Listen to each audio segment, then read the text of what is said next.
Uh, a phone call? As the ringtone of my smartphone sounded, I looked at the screen, and so it was from my dad. Hello, Dad, what's up? Emily, have you already reached John's family home? Not yet, but I just got off the train and missed the bus. Looks like I have to wait about 30 minutes for the next one. Oh, that's good. What time is the next train heading back? Heading back. In about 20 minutes. Okay, got it. Then wait in the station lounge. Uh, Don't get on the bus. Just wait there until I come to pick you up. that's impossible. I need to go help with the wake at Susan's place as soon as possible. You don't need to go. Why not? John is on a business trip in Italy. I have to go since I'm the only one here. I'll explain everything once we meet up. Just don't go, all right? Okay. I'll wait then. Why is Dad so frantic about calling me when I'm on my way to my deceased Mill's house? Despite my doubts, I decided to wait for my dad. My name is Emily Johnson. I've been married to John for 3 years. Currently, I work part-time at a bookstore close to the nearest station. My husband, John, works in the system development department of a multinational corporation. His company, expanding both domestically and internationally, focuses on developing and building IT systems, so he often travels abroad for half of the month.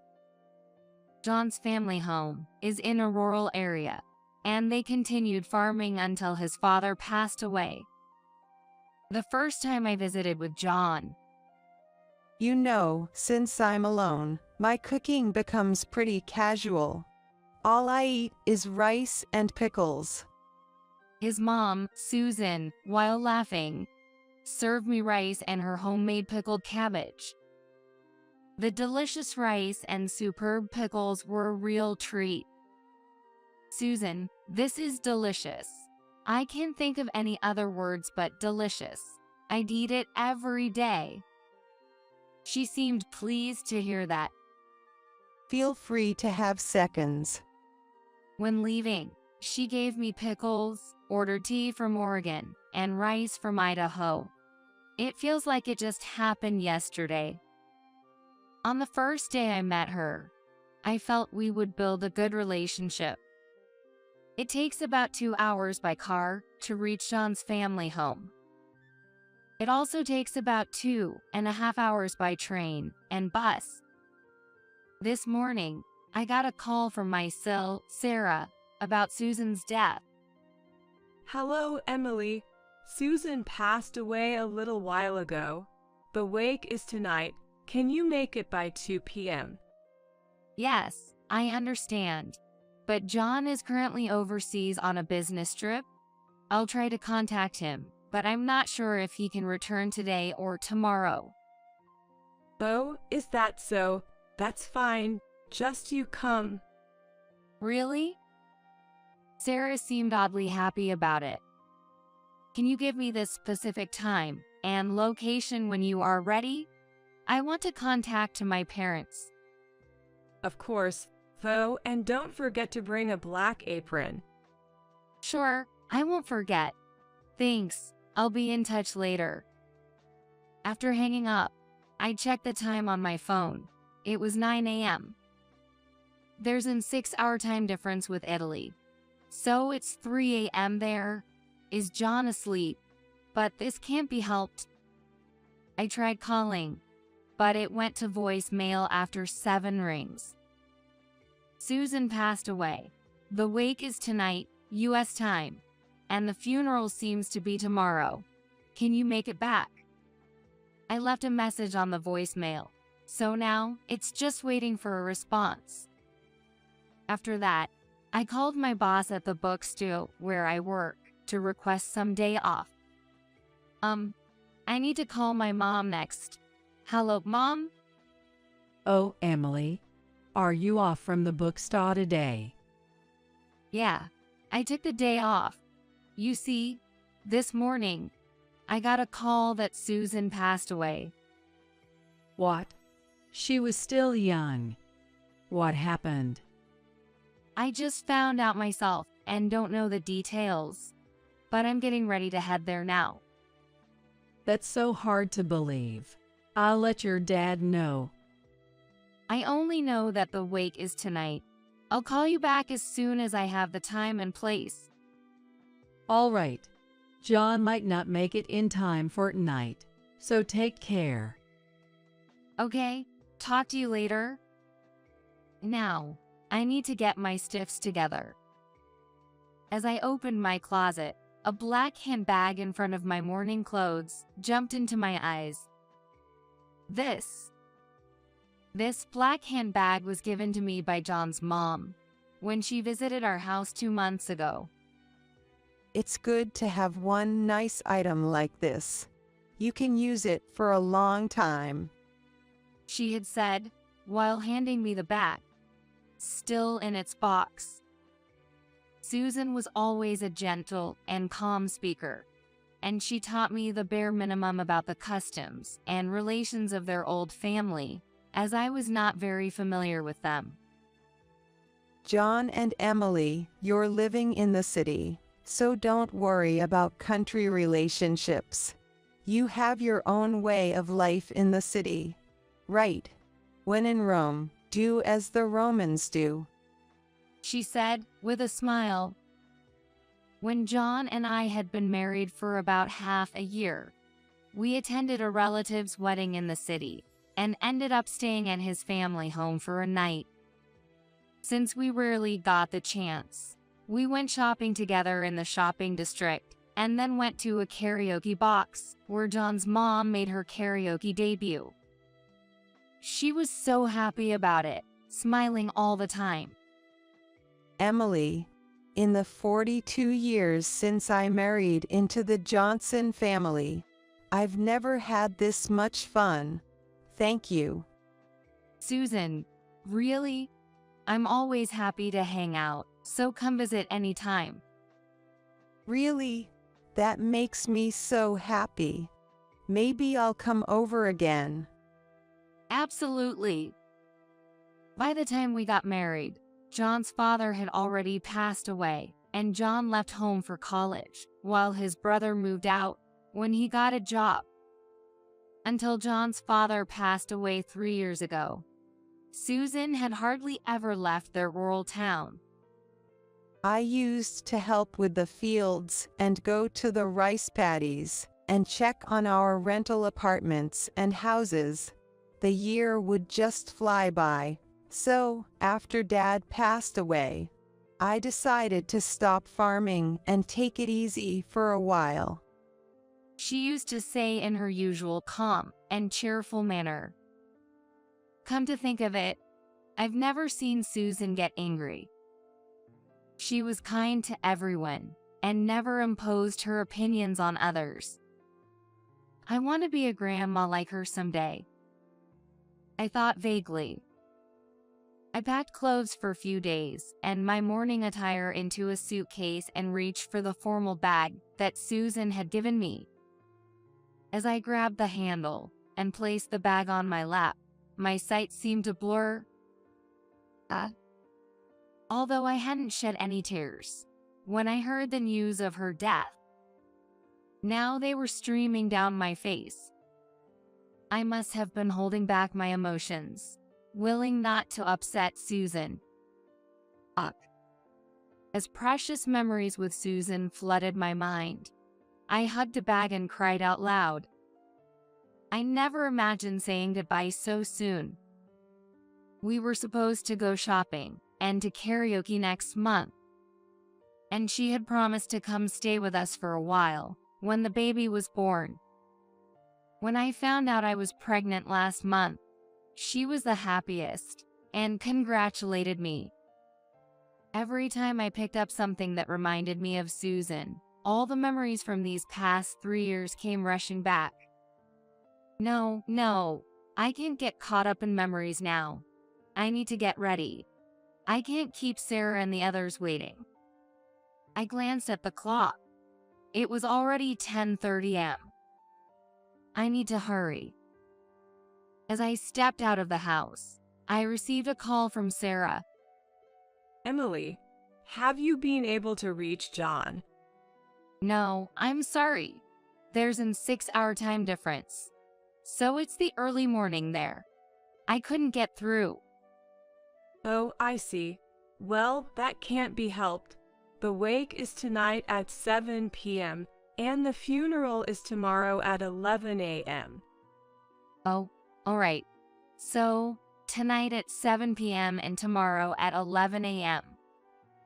This service will be held at the church we always go to, so please tell your parents that, Emily. Okay, got it. Truth be told, I was not very comfortable with my Sarah and Erica. John, being the youngest of 3 siblings, is 6 years younger than his older brother, Mike, and 3 years younger than his older sister, Erica. Mike is quiet and reserved, and John is somewhat similar. Erica, the eldest, is the type who says whatever is on her mind. During gatherings like Thanksgiving or New Year's, Erica would always start with, "Emily, still no baby," and Sarah would inevitably join in. You really should have your first child before you turn 30. Yes. After a year of marriage. Really? Still no news? Could you possibly be a sexless couple? Maybe John has someone else on the side. Wouldn't be surprising, right? They would take turns throwing these snide remarks. During such times, Susan wouldn't raise her voice, but would gently admonish them. Sarah, Erica, you're both parents, aren't you? You know it's not nice to say things that can hurt others. Since everyone comes here to gather, I want them to always have a good time. Although I didn't interact much with Sarah and Erica normally, Susan and I actually saw each other almost every month. If we went visit her this month, she visited us following month. Mom and Emily don't seem like a million deal. Is that so? Yay. It's more like a mother and daughter. John often said that. Those were good times. Thinking this, 20 minutes passed as I waited at the station. My dad's taxi pulled up in front of me. Get in. We need to talk about something important. He said with a stern expression. What could he possibly need to talk about so urgently? What happened? Why did you suddenly say not to go? Well, actually, I received a letter from Susan yesterday. A letter from Susan to you, Dad? Yeah, she wrote that she absolutely didn't want Emily to go to the Johnson house alone. What does that mean? You should read it yourself. Oh, okay. After reading it, you'll understand why I stopped you. What do you mean? He handed me a white envelope, and I was shocked by its contents. Dear Sir, thank you for the delicious sweets you sent the other day. I am writing this letter to make a rather forward request, and I hope you will forgive me for using this method. The request is that, should I pass away, please ensure that Emily never comes to our house alone. As you know, John often travels abroad and may not be able to return immediately upon my passing. Could you please make sure that she attends the funeral only with John? I am embarrassed to say this, but if the funeral is rushed before John returns, Mike and his wife, along with Erica, might try to get Emily to sign a property renunciation document. Without John's consent, the renunciation process shouldn't be happened. I am sorry for involving Emily in any inheritance dispute. I have left my will to a trusted friend regarding the property division. I apologize for making such a request through a letter. I pray for the health and happiness of you and your wife. Sincerely. Just as I finished reading, my phone rang. It's John. Hello. Emily, I listened to your voicemail. Yeah. My sisters, they're trying to finish the funeral before I get back, aren't they? It seems so. Probably. Emily, you don't need to go today. I'll talk to Erica and Mike and ask them to reschedule. Okay, that sounds good. I can be back by tomorrow evening on the earliest flight. It's better if we both attend together. That's right. So just wait at home for me. Okay, see you tomorrow. I felt relieved knowing John would be coming back. Is John really able to get back tomorrow? Yeah, it seems so. Actually, this morning, by chance, I ended up driving Sarah and the others in this taxi. They didn't seem to realize it was me. Mike was trying to persuade them to postpone the funeral by a day. They were planning to get you to agree to property renunciation while John was still away. What? Really? Just like Susan suspected. Seems so. Apparently, Sarah's son recently crashed her car, and they're facing a lawsuit for several $100,000. Wait, Sarah's car is a German luxury model, right? It should have insurance. It was insured, but only for Sarah. Her son forgot to get a one-day insurance. With the car all banged up, she was furious about having to replace it. So they were trying to get as much of the inheritance as they could. The next evening, John safely returned home. We were all able to attend Susan's funeral together, and the will revealed an equal division of $300,000 to each couple. Sarah looked uncomfortable. Mike, will the payment for the accident cover everything? Thanks for worrying, Emily. We're still short about $100,000, but we'll manage. Not changing the insurance policy was our fault as parents. If it's okay, you can use $100,000 from my share. As soon as I said this, everyone turned to look at me. Sarah quickly responded, Really? Thank you. but then her son, Michael, stepped forward and bowed. I can't accept that. Michael, Emily is kindly offering. No, Mom. It's my responsibility for causing the accident. How about I lend the money to Michael, and he can pay me back a little each month? When I suggested this, Michael gratefully accepted. If Emily is okay with that, I'd like to borrow it. I'm sorry. He promised to pay back $500 a month from his part-time job earnings. This seemed like something Susan would approve of.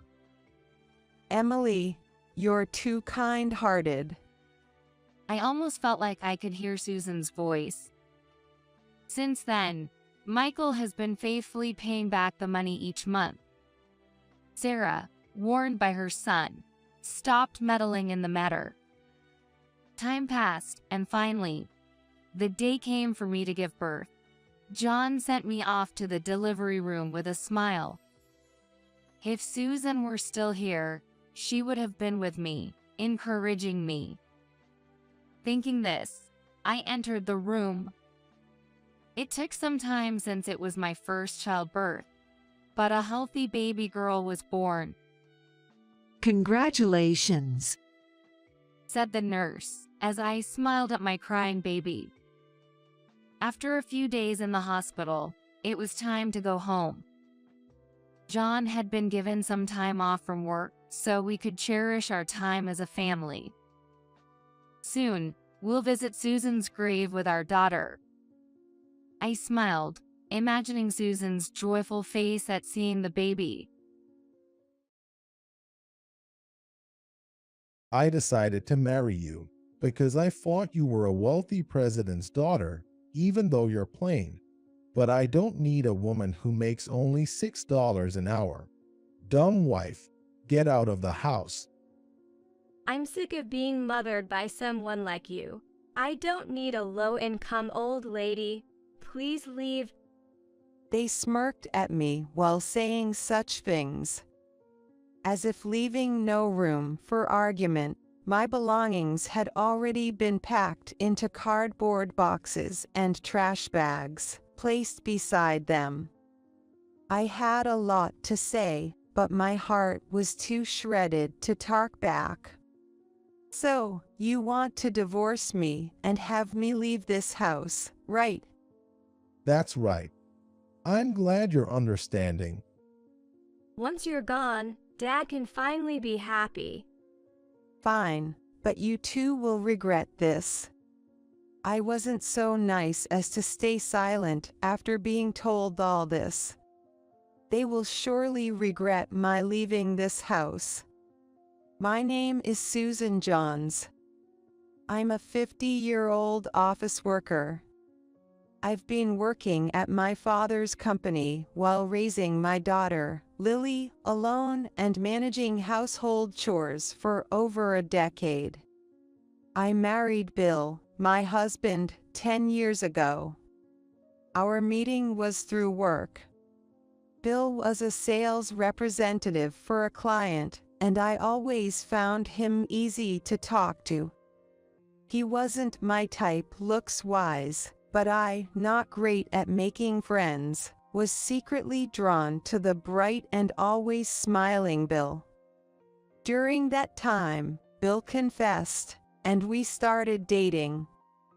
At first, I was intimidated by the thought that we weren't a match, but he said, "Your shy nature and domesticity are charming."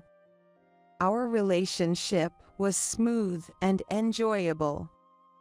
But one day, Bill dropped a bombshell. Actually, I have a daughter who's 10. This confession came 6 months into our relationship, right when Bill proposed. What? The news that Bill had a child was completely unexpected. I knew he was divorced before we dated, but I never imagined he had a child. I was thrilled about the proposal, but honestly, I was more bewildered. But Bill would take me to nice restaurants and places with beautiful night views. He always had something positive to say to me, the pessimist. Life with him would surely be fun. I fought, and I started wanting to marry him. Stay away from a divorced man with a child. It's bound to make you suffer.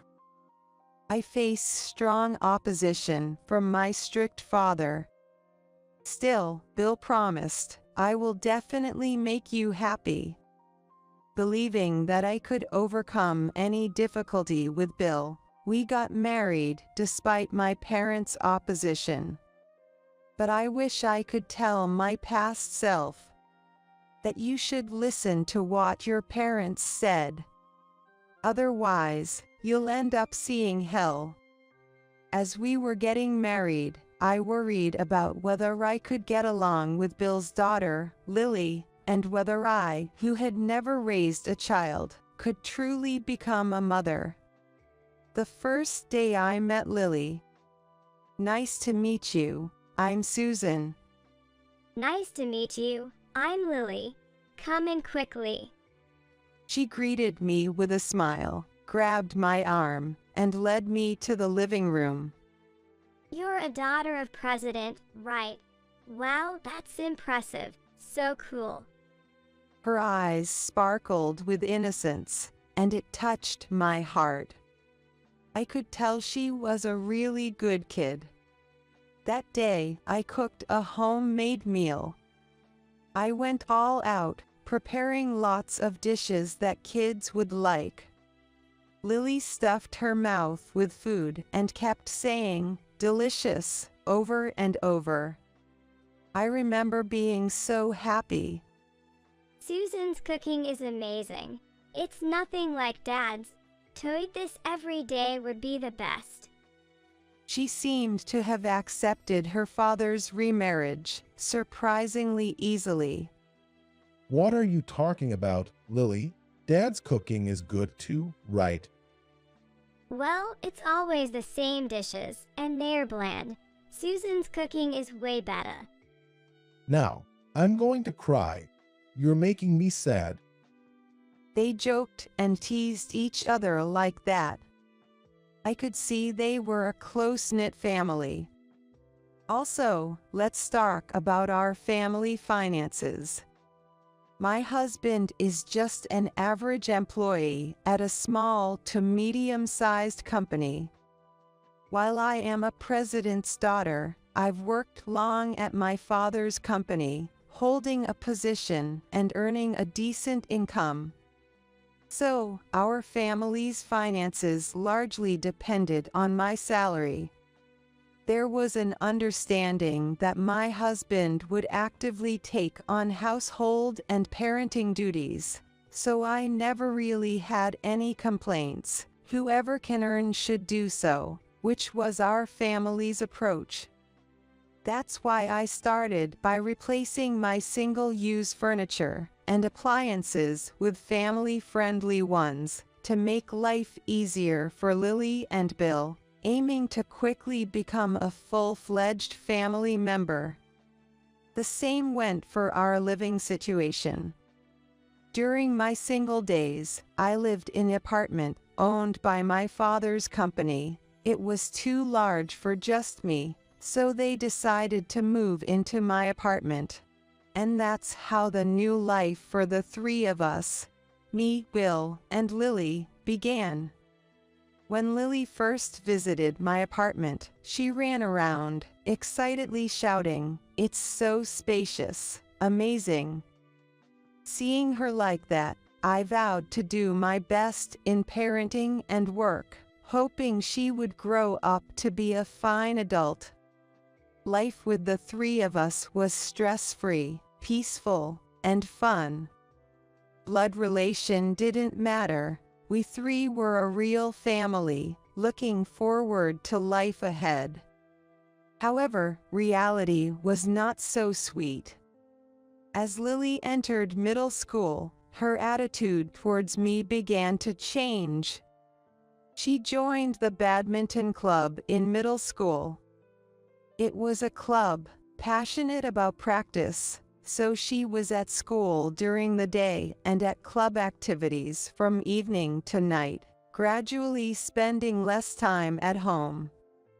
On days off from club activities, she would come home from school, throw her bag on the sofa, and just play with her phone. That's when the distance between Lily and me began to grow.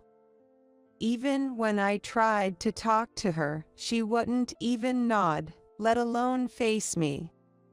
When I discussed Lily's attitude with my husband, he said, "It's just her being rebellious because she's in middle school, don't worry about it," and I thought it would settle down after a while. But no matter how long I waited, her attitude didn't change.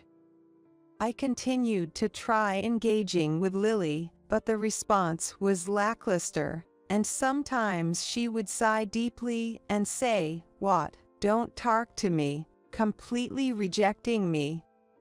Even when watching TV together in the living room, Lily would only talk to Bill. It was as if she didn't hear anything I said. Yet, when she needed something, like, "Hey, I need this for club activities tomorrow, can you wash it?" she would talk to me. At other times, I was like air to her. Still, I tried to meet Lily's demands, not wanting our relationship to drift further apart. However, I also worked at a job that didn't just require weekends off. I was on a shift schedule and often swamped with work, even on my days off. My job was demanding, sometimes requiring me to telework, even on holidays. I don't dislike my job, and I'm thankful that I can work, but the busier work got, the more inevitable it was that I couldn't always meet Lily's demands. When I was trying to cook dinner, after work, she would ask me to buy a cake in front of the station, or to make a different dish, saying, "I don't like this side dish, make hamburgers instead." Every time I said no, Lily would make a displeased face, clicking her tongue and saying, "Useless, do it if you're a mother," before storming off to her room. Lately, my daughter often says, "A mother would do this, right?" I've said it many times, but on the family register, I'm Lily's mother, although Lily and I are not blood related.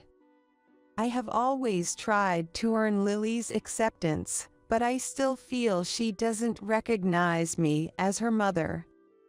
Every time Lily says that, I blame myself for not being able to meet her demands and fall into self-loathing. The same goes for my relationship with my husband. Bill was very kind and full of smiles when we first met, trying to get my attention. However, it seems he's the type who doesn't feed the fish once caught, as his attitude towards me cooled off after a year of marriage. We no longer felt like a close couple, but more like mere cohabitants. So I tried to get his attention by suggesting, "How about we go on a date, just the two of us?" But he rejected it, saying, "A date? We have a daughter, Lily. It's weird to talk about dating. What would Lily think?" I wanted to remind him that we dated, even though he had a child when we met.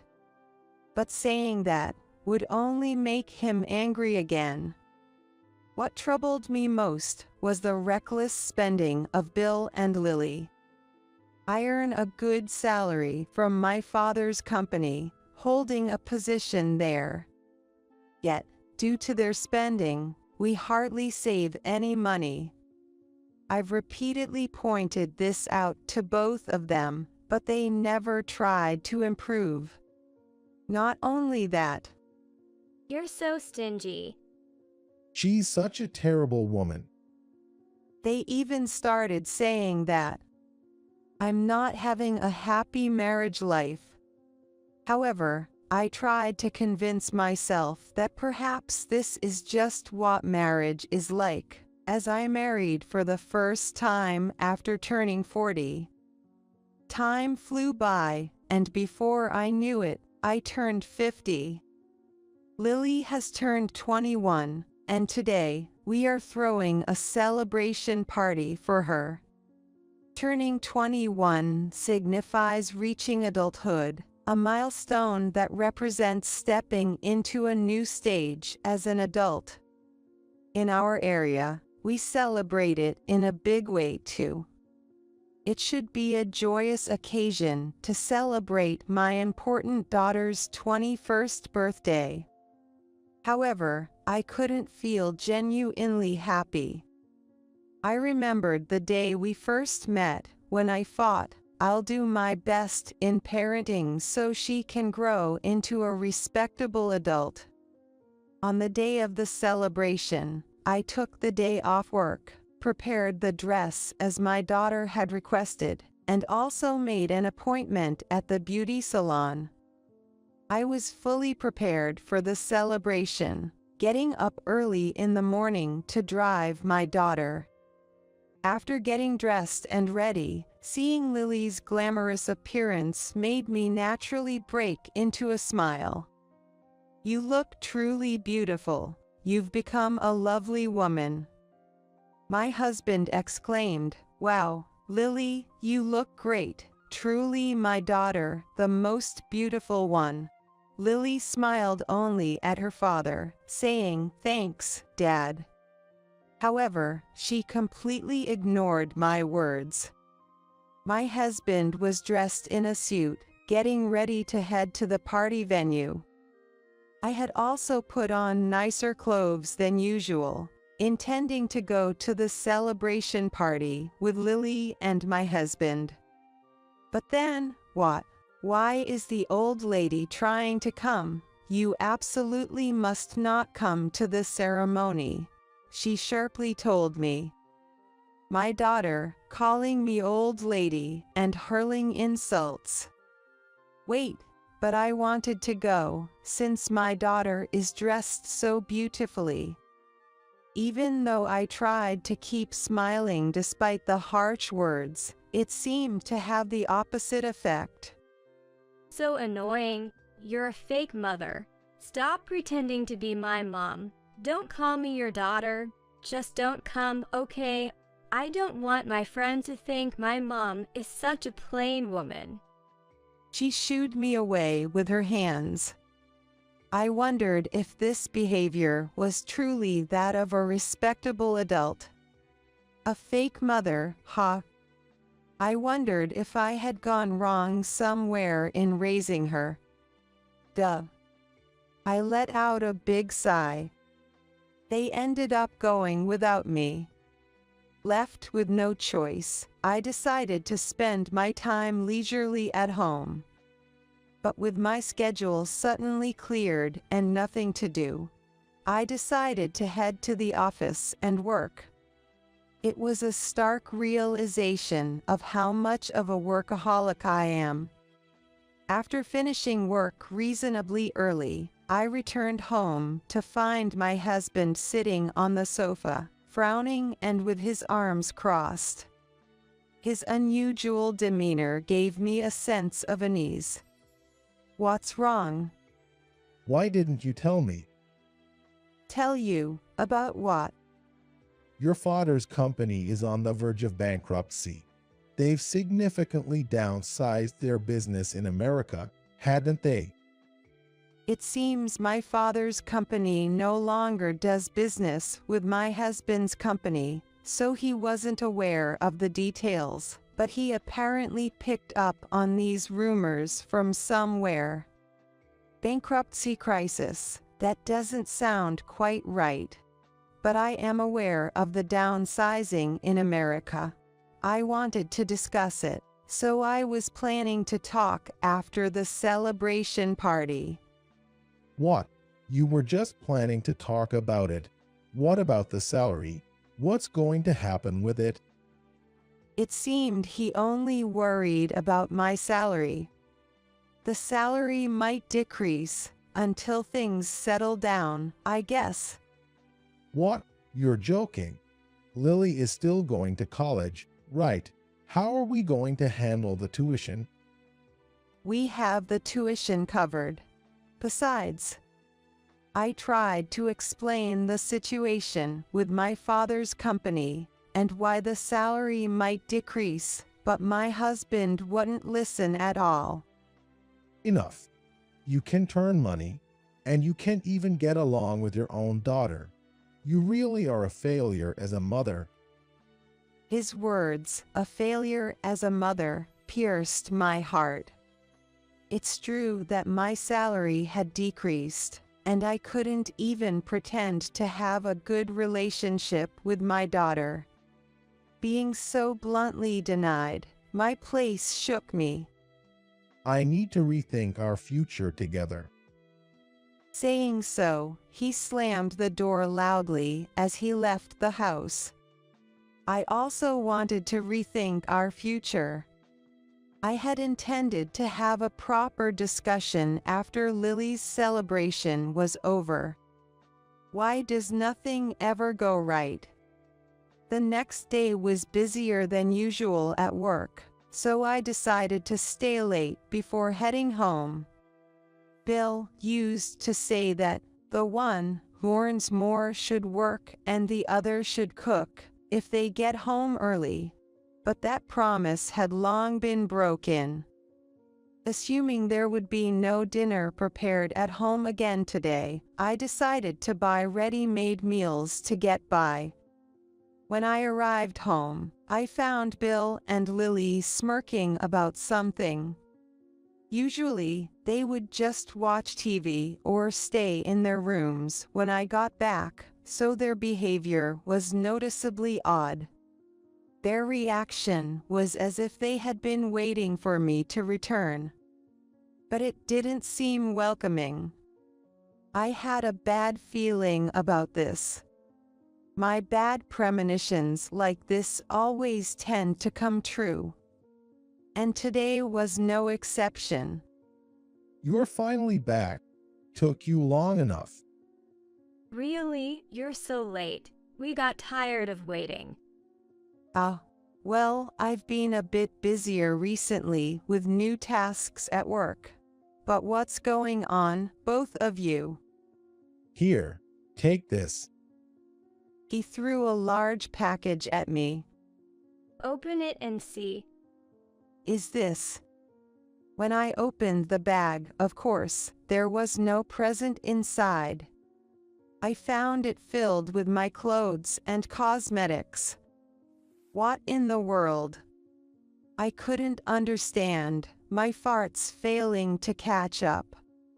Then my daughter said, "Come this way," and led me to a room at the back of the living room.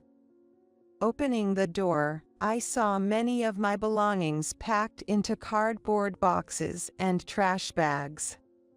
Geez, Mom, you have too much stuff. It was tough to pack everything up, you know. I even took time off work to do this. Really tired me out. That's funny. Poor Dad. Watching them laugh together, I finally understood their intention. You want me to leave? That's right. Lily and I have been discussing this for a while. Yeah, Mom, your father's company is in serious trouble, right? And your salary has decreased, hasn't it? No use hiding it. I heard everything from Dad. No, that's... Really, your role in this house is over. That's right. We don't need someone who can turn money anymore. Without giving me a chance to speak, it seemed they were both intent on blaming me. They spoke so rapidly that I couldn't find a moment to interject, and just listened with my head down. As I remained silent, they seemed to forget my presence, and their true feelings spilled out. I married you because I thought you were a daughter of president, only to find out it was a complete misfortune.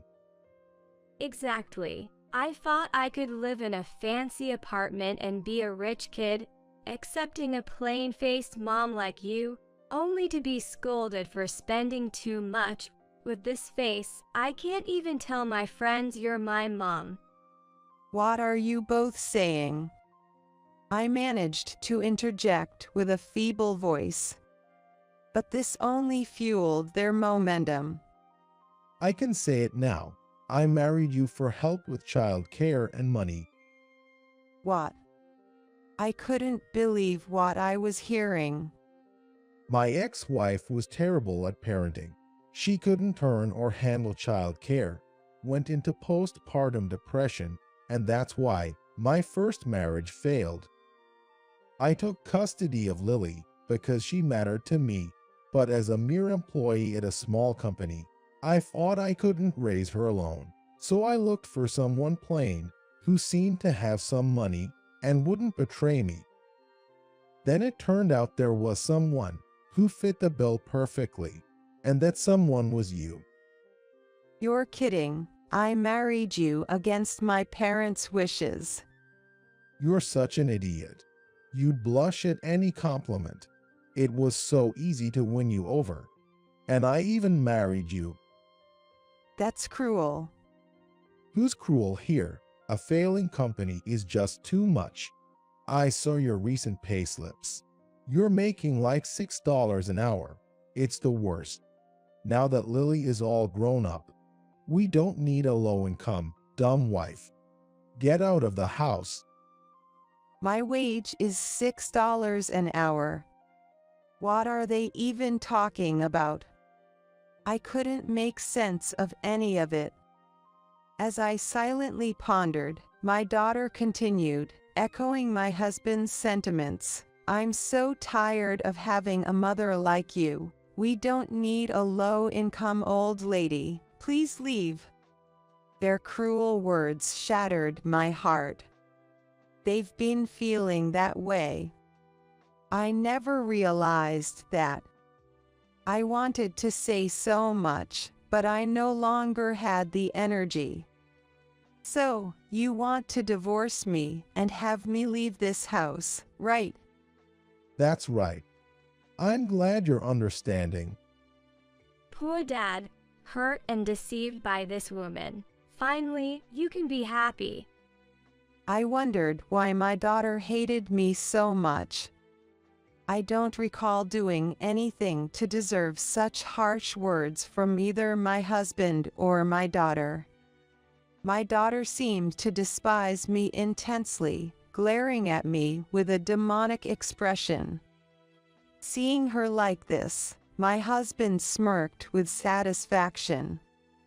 I felt anger boiling up inside me at the sight of my husband's smug expression. I'm not so kind-hearted as to stay silent after being treated this way. Surely they will regret it when I leave this house. I began preparing to leave immediately. Oh, so you're really going to leave. It looks like you finally realized you're a burden in this house. It took long enough. My husband sarcastically moved my belongings to the entrance. Seeing my husband moving the bags, my daughter oddly sympathized with him, saying, "Dad is such a good-hearted person to help move the luggage." We'll send the remaining items by cash on delivery later. But if you don't move your stuff out within a week, we'll dispose of everything, just so you know. He suddenly told me to leave, set a deadline for moving out my belongings, and then he's now threatening to dispose of them if I don't meet the deadline. How incredibly selfish. Fine, but let me say this, you will definitely regret it. Be prepared. I said to my husband in the loudest voice I've ever used in my life. Regret? No way. He laughed, but I ignored him and left the house. That day, I decided to stay in the company-owned apartment. I planned to live there until I found a new place. Though I could have had my belongings sent, I didn't want my address known, so I waited for a chance when my husband and daughter were away to hire movers myself. As we both worked, our savings were split equally between us. My husband, with his spending habits, had no savings. As a result, a significant portion of the money I had saved ended up going to him, but that was the rule, so I had to comply. In the end, I handed over about $100,000. Well, I hope they used that money for my daughter's college expenses. That was the plan, anyway. And so, our divorce was finalized. My heart was torn until the divorce, but surprisingly, I felt more at ease and happier after it was done. My feelings were unexpectedly clear. It just shows how distorted my married life had been. 2 months after the divorce was finalized, I received a call from my ex-husband. I hesitated to answer, suspecting what it might be about, but curious about his predicament, I decided to listen for amusement. Hey, what the hell is this about? My ex-husband sounded quite panicked from the get-go. What's wrong? I had a pretty good idea what the issue was, but I asked anyway. I've been told to leave this house by tomorrow. Why? It's our apartment, isn't it? Of course, it's my company-owned apartment. It's clear that two strangers divorced from each other shouldn't be able to live together. It's quite obvious. But even if you say that suddenly, I have no idea where to go next. Can you ask your father to let Lily and me continue living here? What are you talking about? I was suddenly kicked out by you 2 months ago, with no place to go. Fo is completely unconcerned about that. About that, I'm sorry. So, can you help us out? No matter what you say, it's impossible. Is that all you wanted to say? I'm hanging up. Such a cheap apology surely won't make me forgive what happened that day. Even after our divorce, it seems this man still underestimates me to no end. As I was about to hang up, my ex-husband said, "Wait, don't hang up." What now? Is there something else? There's something I don't get. Recently, they decided to build a new high-rise near our house. The location is great, and from what I saw in the brochure, the amenities and space are impressive. When I looked into it, I found out it's owned by your company. What's the deal with that? I thought your company was in financial trouble. How could they afford to build such an amazing building? Oh, that matter. My company started a new business 2 years ago, and it's been doing really well. There's no financial crisis. In fact, it has grown into a company with annual revenues of $30 million. So, buying that building was easy. What? That can't be right. I thought your company in the US was gone, and wasn't your salary reduced? The company in the US hasn't disappeared. It's just smaller now. It still exists. We're expanding our business internationally because the potential revenue outside of the US is much greater. The reduction in my salary was only temporary during this transition period. Our company has an incentive system. My father made sure to adjust so that other employees wouldn't face a salary cut, but since I'm family, I told them it was okay to reduce my salary temporarily. My base salary was sufficient to begin with, and besides, I already had a significant new role lined up for me. Why didn't you explain such important things to me?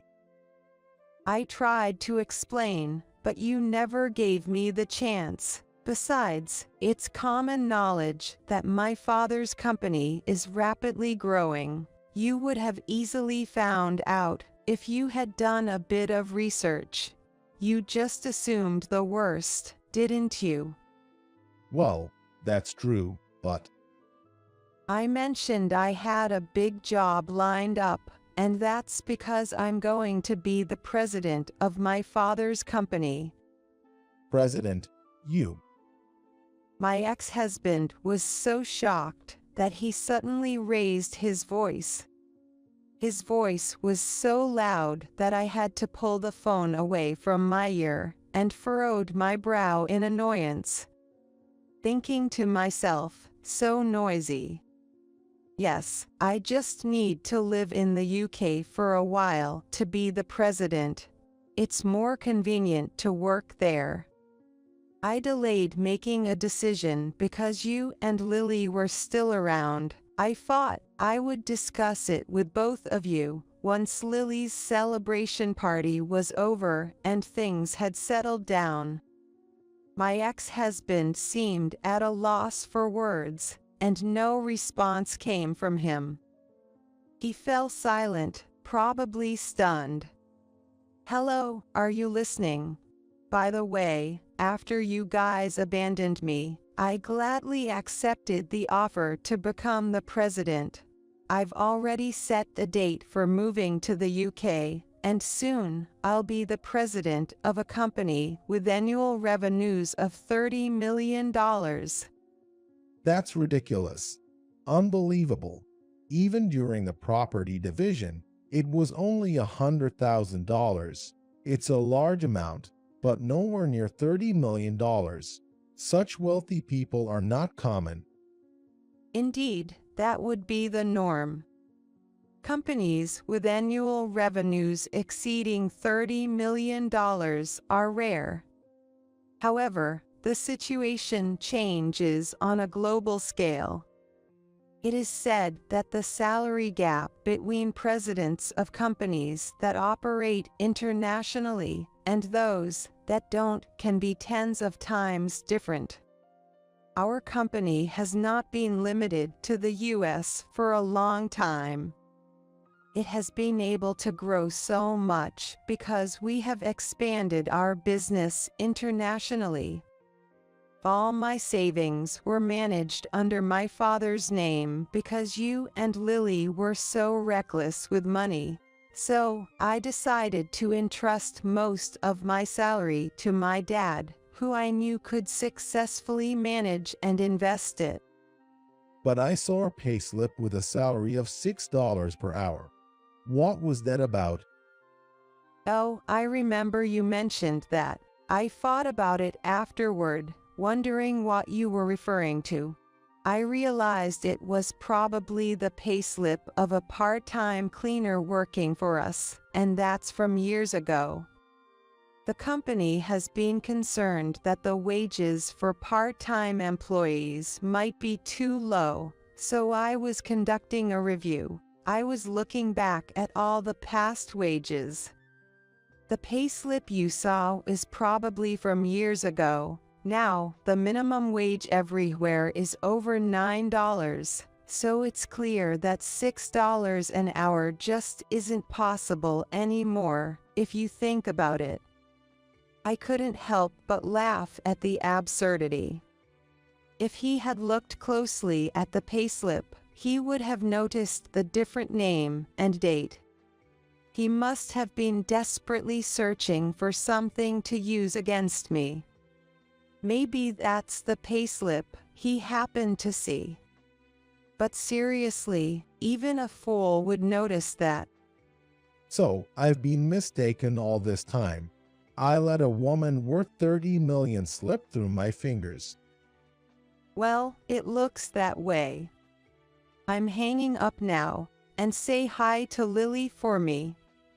With that, I abruptly ended the call from my ex-husband. After that, I received numerous messages and relentless calls from my ex-husband, begging me to reconsider, but I ignored them all. Still, he was so persistent that I blocked him on everything yesterday. 3 months have passed since then. I am living in the UK now. Work has been extremely busy without a break, but I am grateful for the increased workload.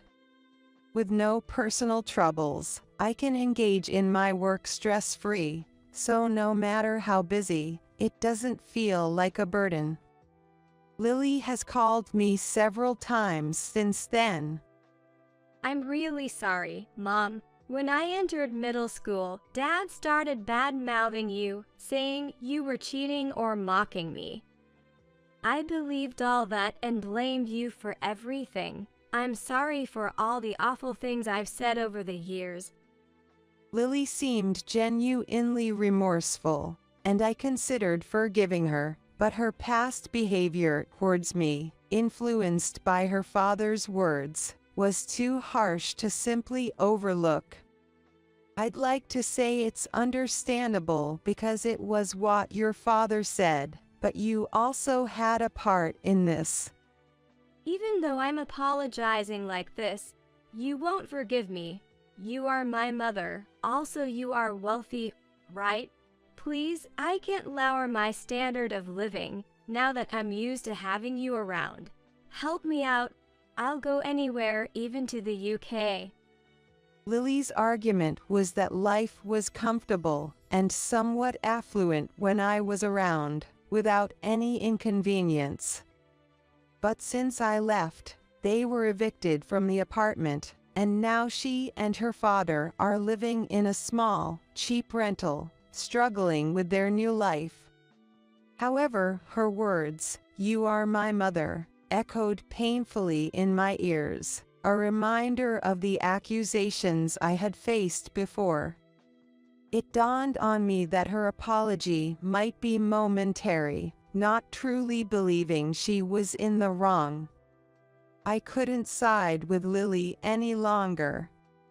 If her apology had been sincere, I would have forgiven her without hesitation. That's what parents do. They end up wanting to indulge their children. But our situation was different. Lily had ridiculed me for so long, it seemed impossible for her to be genuine and reconnect with me now. She had always been a child with high pride. Therefore, I decided it was time to stop being her mother. You said, "You're my mother," but you also told me not to act like a mother to you.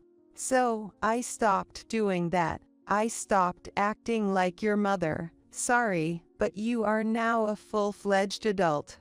From now on, you need to live your life on your own. Good luck. Wait, what? Are you abandoning your daughter? Without your help, I can't go to college, and my first paycheck will all go to rent. You abandoned me first, remember. Besides, I gave your father $100,000. You shouldn't have to live so tightly, at least for now, right? That money, Dad bought a car and I bought a designer bag, so there's hardly any left. Lily said that, looking a bit awkward. It seemed that both my ex-husband and daughter, having lived comfortably on my salary, couldn't stop their lavish spending suddenly. But that's not my concern anymore. I don't care about that. I've made up my mind. You need to figure it out yourself. Goodbye. With that, I ended the call. However, I didn't intend to block my daughter. She is someone I've spent over a decade with, after all. If she ever genuinely finds herself in trouble and sincerely apologizes, putting aside her pride, then perhaps I'll be there to help. But that seems like a distant possibility. Life in the UK is busy and not easy, but I am happy now. Someday, I might plan a recreational trip to the US with my employees who live in the UK. Thinking about such things, I spend another peaceful day alone. Don't come to my daughter's wedding, you monster. You don't want to ruin Lisa's wedding. And you don't need to know when it's happening. George got carried away and said such a thing. It was like when he didn't tell me about the school open day. How long will he keep repeating the same thing? They trembled with anger. Got it. But I replied briefly, knowing it's pointless to argue with a drunk. And in my mind, I whispered, "You'll regret this." George hasn't realized that things are not the same as before. Still in a good mood, he fell asleep snoring. My name is May Richards. I'm a 55-year-old housewife. Currently, I work part-time at a local factory, living with my husband George. We have one daughter. Her name is Lisa. She's living on her own while working as a professional after graduating from college. I'm really happy that she has grown up to be such a considerate and good girl, often checking in on us. As a parent, it makes me incredibly happy, but as a woman, I have a certain complex. It's the large burn scar on my face. Sometime after I got married, I encountered an accident scene. While waiting at the crosswalk, a car collided right in front of people on the opposite side. Gasoline started leaking from the car, and it seemed about to ignite any moment. The area turned chaotic. Then, I found myself instinctively running towards the scene. "Are you okay?" Recklessly, I dove into the accident site and helped someone who couldn't move.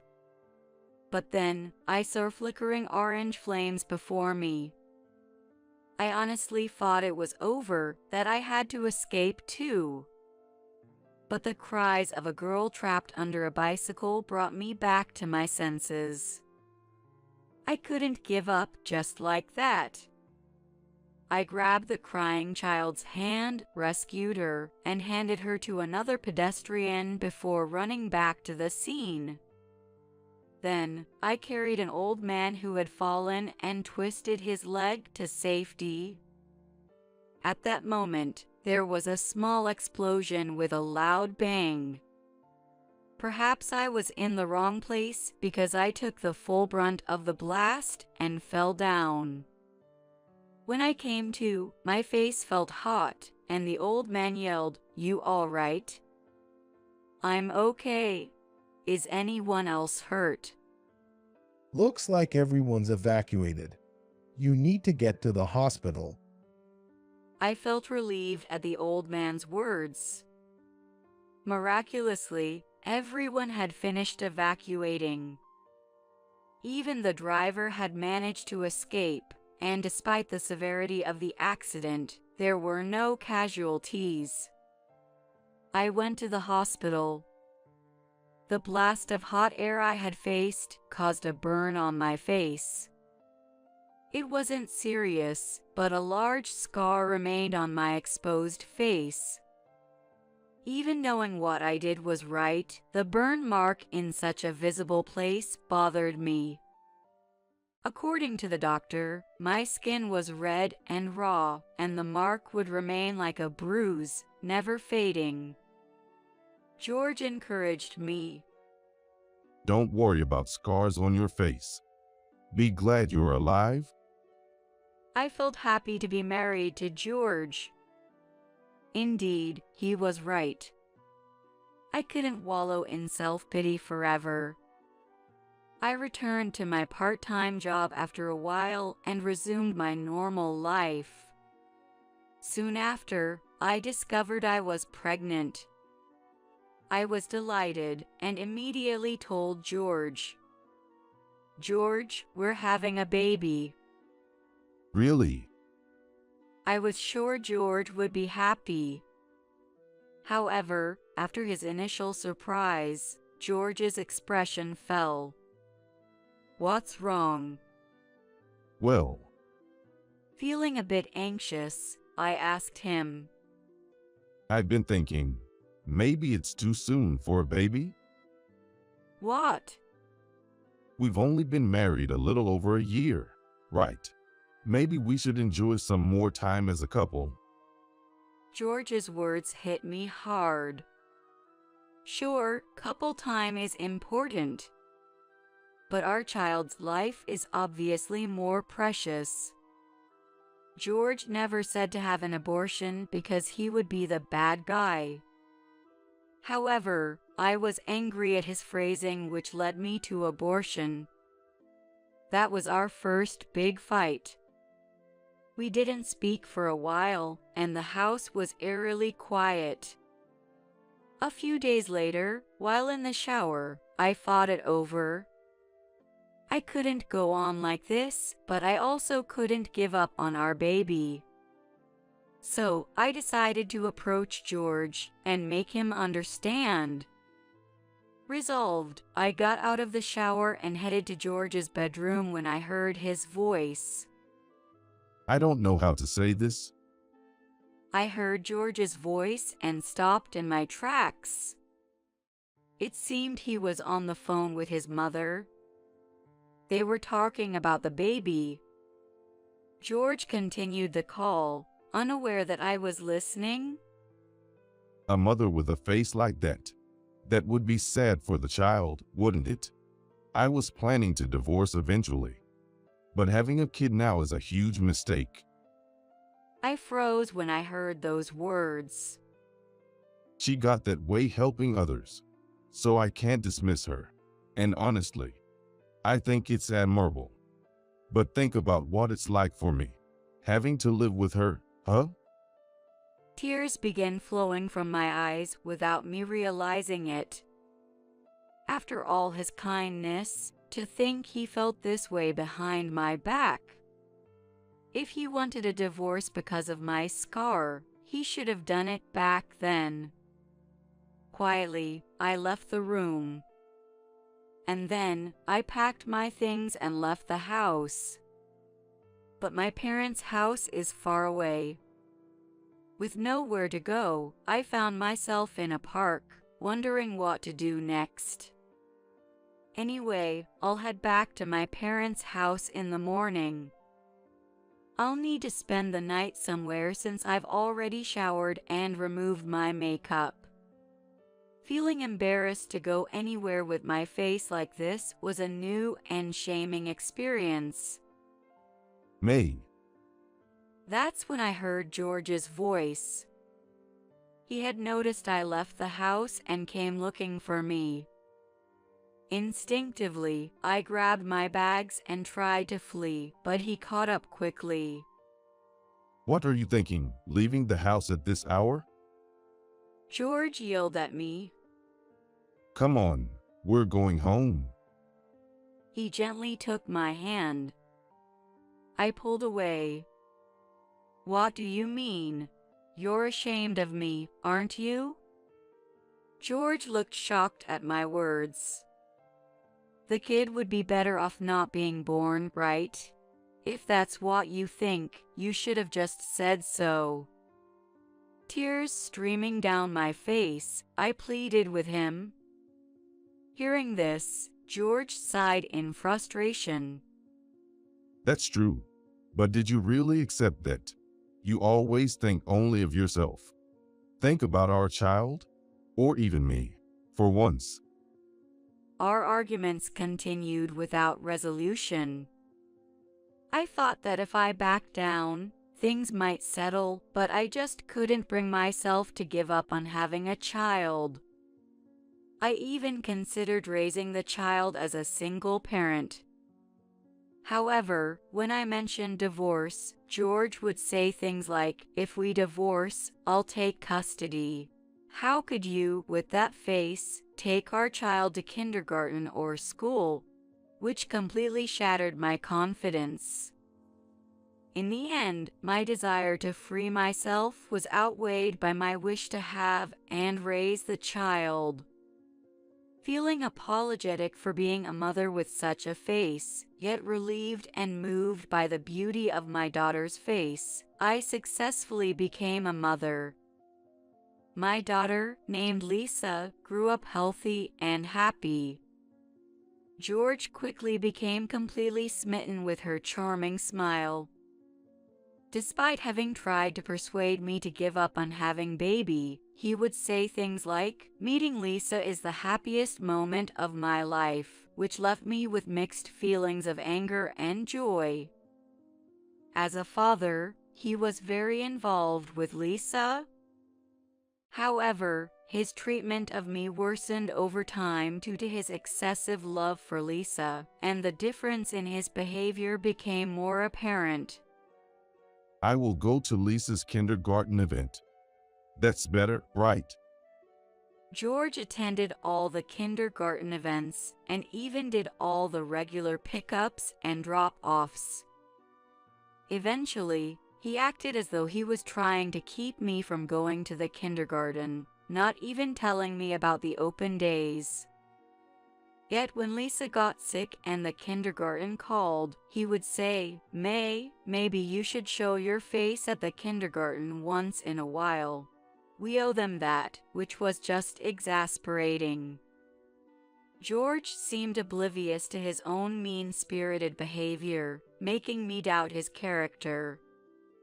Despite having such a father, Lisa grew up well. Lisa, I love Mom. Whenever she opened her mouth, that's what she would say.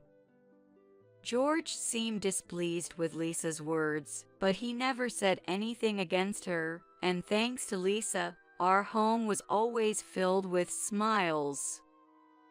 As Lisa grew, she started asking for me to come to the kindergarten. Mom, I want you to come to the next gymnastics open day. There's an open day. Yeah. I was praised for being good at forward rolls. Watch me.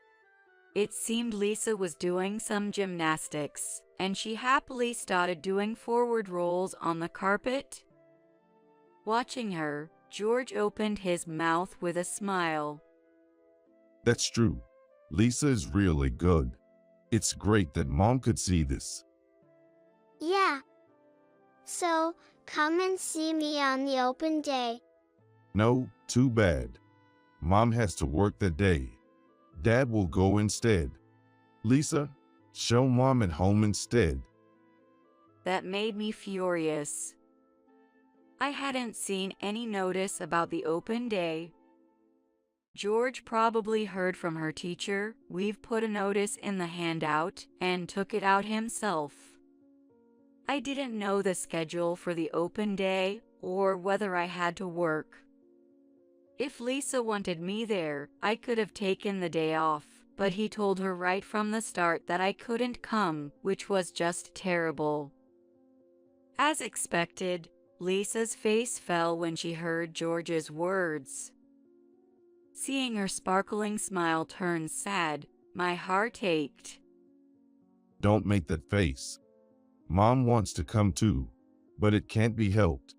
Let's make sure Mom can come next time. Okay. Lisa replied reluctantly to George's words. That night, after Lisa had gone to sleep, I spoke to George. I didn't know about the open day. I could have taken time off. This is awful. Don't be so mad. I thought if I told you, you'd want to go? But Lisa wants me there, doesn't she? I said this angrily to George. Tears began to well up. Lisa asked me to come for the first time.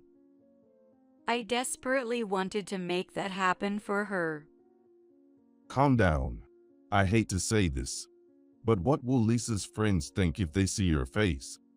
What if they get scared and Lisa gets bullied because of it? That's... You're saving other people's lives and ruining your own family. George spat out those words and left the living room, quitting his evening drink. Left alone, I broke down and cried, regretting for the first time that I had been involved in that accident. The same pattern continued afterward. Even when Lisa was in elementary school, George attended the open day and I wasn't allowed to go. Only at the sports day, I was able to sneak in to see her because there were so many people that nobody could recognize me as Lisa's mother. That was the only school event I was ever involved in.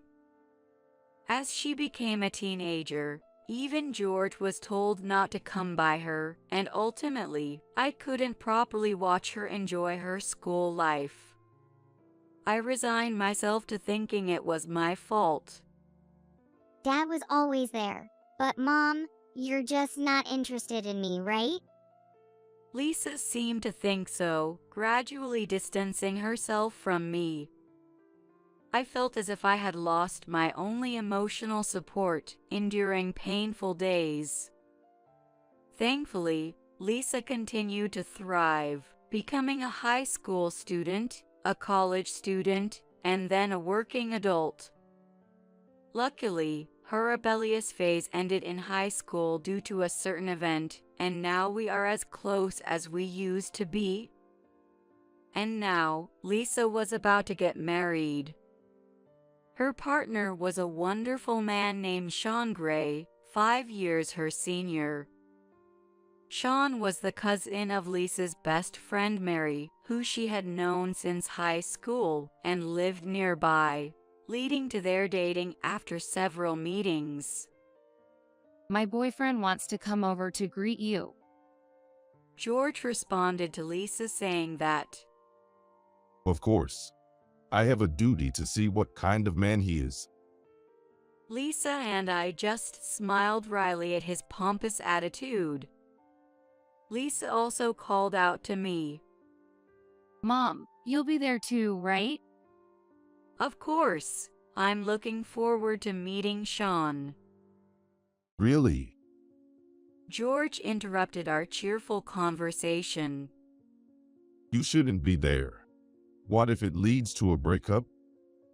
What do you mean? Why would it lead to a breakup? You know, with a mother who's scarred like. What if he finds out? George was tough on me but timid when it came to Lisa. He still tried to keep me away from Lisa's boyfriend because he didn't want me out. I don't think that's the case. Lisa said to me in a hesitant voice, seeking reassurance.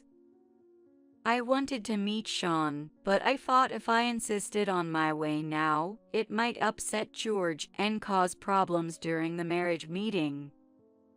So I thought it best to stay silent and step back. I said to Lisa, All right, I'll step aside then. Mom. Lisa's face fell just like it used to. But I smiled at her reassuringly, conveying that it would be okay. The meeting to introduce the families was a great success. George liked Sean, saying in his usual tactless way, I'm glad Lisa's fiancé isn't some ugly, senseless jerk. He was in a very good mood. It seems Sean's parents also came along and even shared a drink together. George was happy throughout the evening. Perfect parents. And they seem to like me too. Now that Lisa is getting married, she won't be mistreated. It would be tough if she were the child of someone ugly and disgraceful. His comment included a sarcastic jab about it being good that they hadn't met me, which was quite unpleasant. It seems they even discussed the wedding plans. It was supposed to be just a greeting, but we managed a perfect meetup and even talked about the wedding. Oh, when is it? Don't come to your daughter's wedding, you monster. You don't want to ruin Lisa's wedding, do you? You don't need to know when it is. George got carried away and said such a thing. It was like when he didn't tell me about this school open day. I trembled with anger, wondering how long he would keep repeating the same behavior. Got it. But I replied briefly, knowing it was useless to argue with a drunk. And in my heart, I muttered, You'll regret this. George hadn't realized that things were not the same as before. Still in a good mood, he soon fell asleep snoring. Then came the day of the wedding. George was nervously preparing from the morning, saying, I'll take pictures for you. Did he think I would be grateful for that? I just turned away, unimpressed. What's up? Don't sulk. This is all for Lisa's happiness. If you step back, everyone will be happy. Just stay quietly at home today, okay? With that, George headed off to the wedding venue. I watched him leave silently, but the idea of just staying home quietly as George suggested didn't sit right with me, so I headed out to a particular place. As I was nearing my destination, my phone rang. It was George. Probably to brag, I thought, as I sighed and put away my phone. But then, the phone kept ringing incessantly. It was too annoying for me. Hello. I answered with frustration as the calls wouldn't stop. On the other end, George was panicking. I listened intently, wondering what was going on. Where are you? What are you doing right now? Why are you panicking? It's an important wedding day. Don't call me now. Wait. Don't hang up. There's a big problem at the wedding. George said frantically. His rush confused me, and I frowned, asking for clarification. What do you mean? Just come here quickly.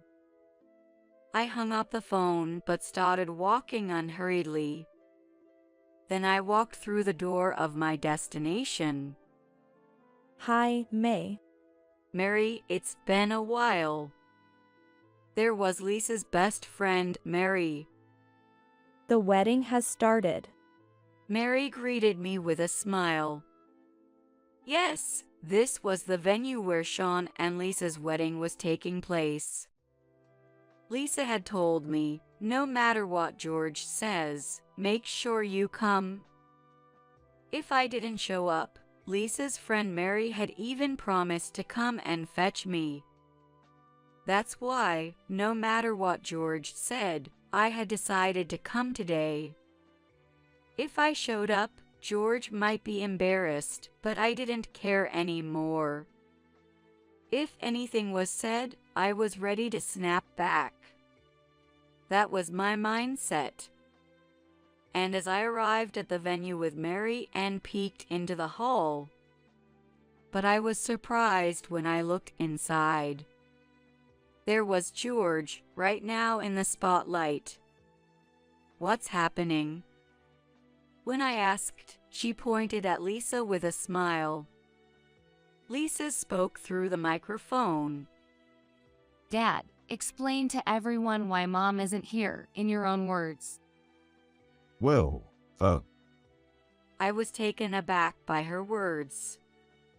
Mary, what's going on?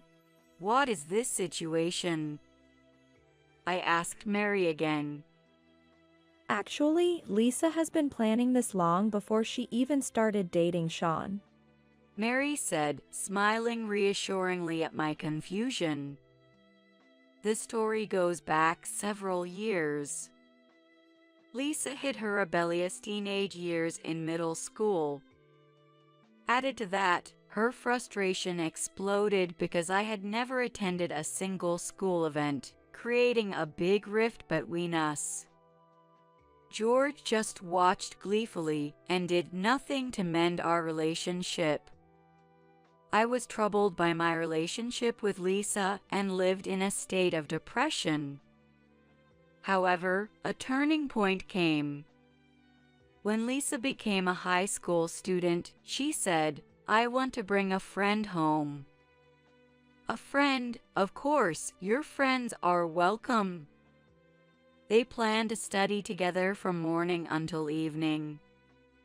This was a first. However, while I was happy, I was also self-conscious about the scars on my face. But maybe it's better if I'm not at home? When I hinted at this, Lisa nonchalantly said, it doesn't really matter. Encouraged by her words, I decided to go all out and prepare lunch and cake. Then the day arrived. Mary, This is my mom. The girl called Mary looked at my face and widened her eyes for a moment in surprise. I thought she was bothered by the scars, but I smiled kindly. Mary, right. I'm Lisa's mom, May. We have similar names, don't we? Yes, I'm Mary Murphy. Nice to meet you. Let's study. My room is this way. Lisa led a bewildered Mary to her room. Feeling I had made Lisa and Mary uncomfortable, I was disheartened. What if this caused a rift between Lisa and Mary? I wondered whether I should bring them tea or perhaps it would be better to leave the house, but just then Lisa, who had just gone into her room, yelled out, Mom. Wondering what was going on, I hurried to Lisa's room. There I found them, wiping away tears while laughing. What's going on? Why are you both crying? Then Lisa said, Mom, is it true that you got your facial scar from saving someone in an accident? What? I was taken aback by her sudden question. I had told Lisa that my burn was due to my own carelessness. Because George had said, don't say it was from helping someone. I agreed with him. I never thought it was anything special. I thought it wasn't something worth mentioning. But somehow, Lisa knows about it. While watching the serious faces of Mary and Lisa, I said, Yes, but why? It's true. Mary spoke before Lisa. My grandpa was the one you saved back then. Seriously. Mary continued. Her grandfather had the accident before Mary was born. Facing a burning car and unable to move because he had twisted his ankle, a young woman had come to his rescue. Later, when things calmed down, he wanted to return the favor but couldn't find her because the police wouldn't give out her personal information. All he knew was that she had gotten a facial burn at that time and her name was May.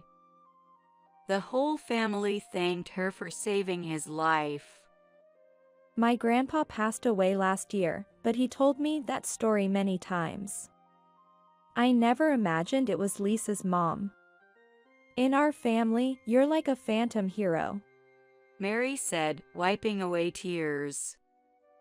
That's probably why she looked surprised and confused when she saw my name and scars.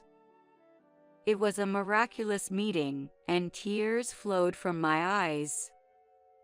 I'm glad you became friends with Lisa. From then on, Lisa stopped keeping her distance from me. Mary frequently visited our home, and Lisa and I were also invited to Mary's home, where we all became close. Actually, I was already acquainted with Mary's cousin Sean and Sean's parents. I never expected Sean and Lisa to get married, but because of this connection, there was no reason for me to oppose their marriage.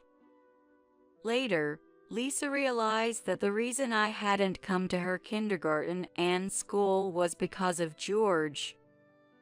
Though he might have been a good father to her, she sensed from his words and actions that he was belittling me. Thinking she wouldn't be able to have me at her own wedding. With that in mind, Lisa hid a voice recorder in the living room. The recorder captured George mocking me, which infuriated Lisa. That's why she decided to play it during today's opening movie. George must have been in a frenzy when he saw it, which is why he called me in panic. And with the end of the phone call and the opening movie, I ended up in the spotlight. Well, George was shrinking in front of the accusatory stares of Lisa and the guests, sweating profusely. I always wanted Mom to come. I'm shocked to find out Dad has always been telling her not to.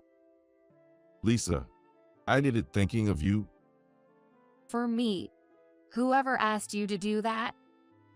Lisa exploded in anger, yelling at George.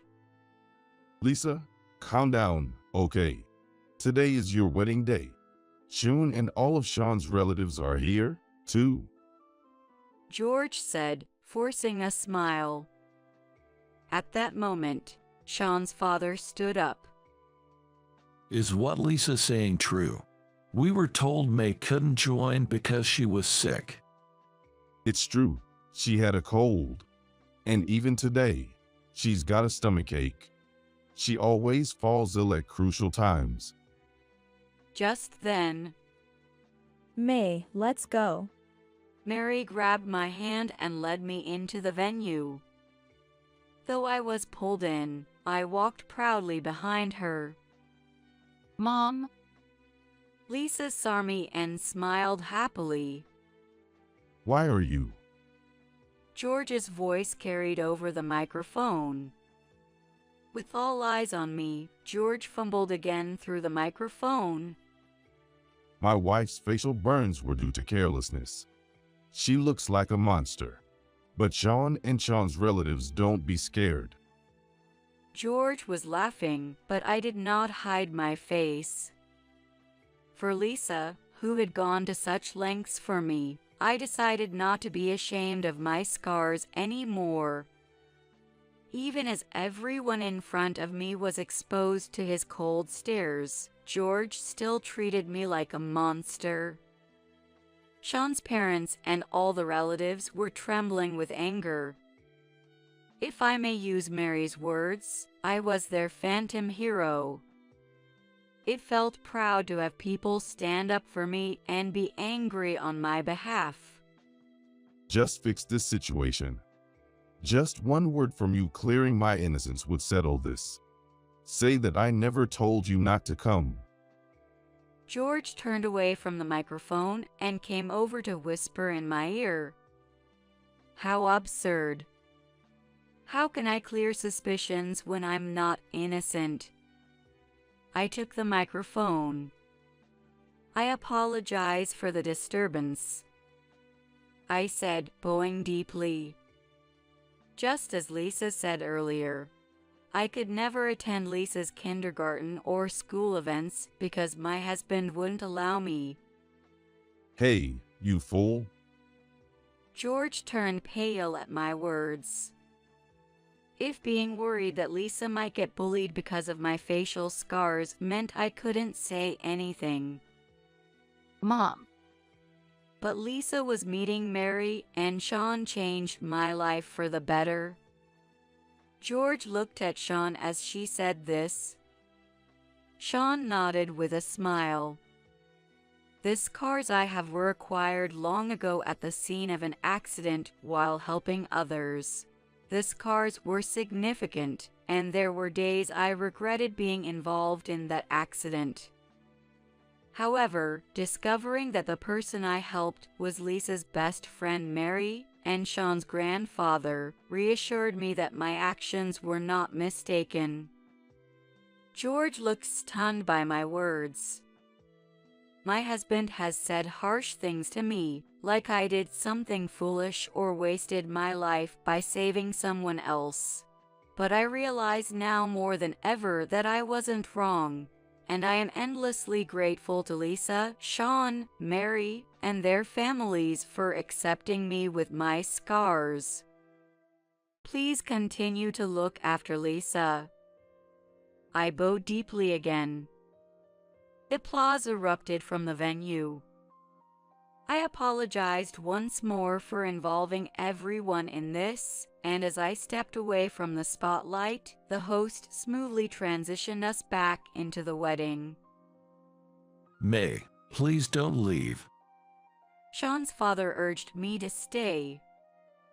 Thanks to him, I was able to witness one of Lisa's most important moments for the first time. The heartless monster should leave. Lisa, I can no longer see you as my father. Lisa kicked George out of the wedding. George, devastated by the words from his only beloved daughter, sat on a bench outside the venue, weeping bitterly.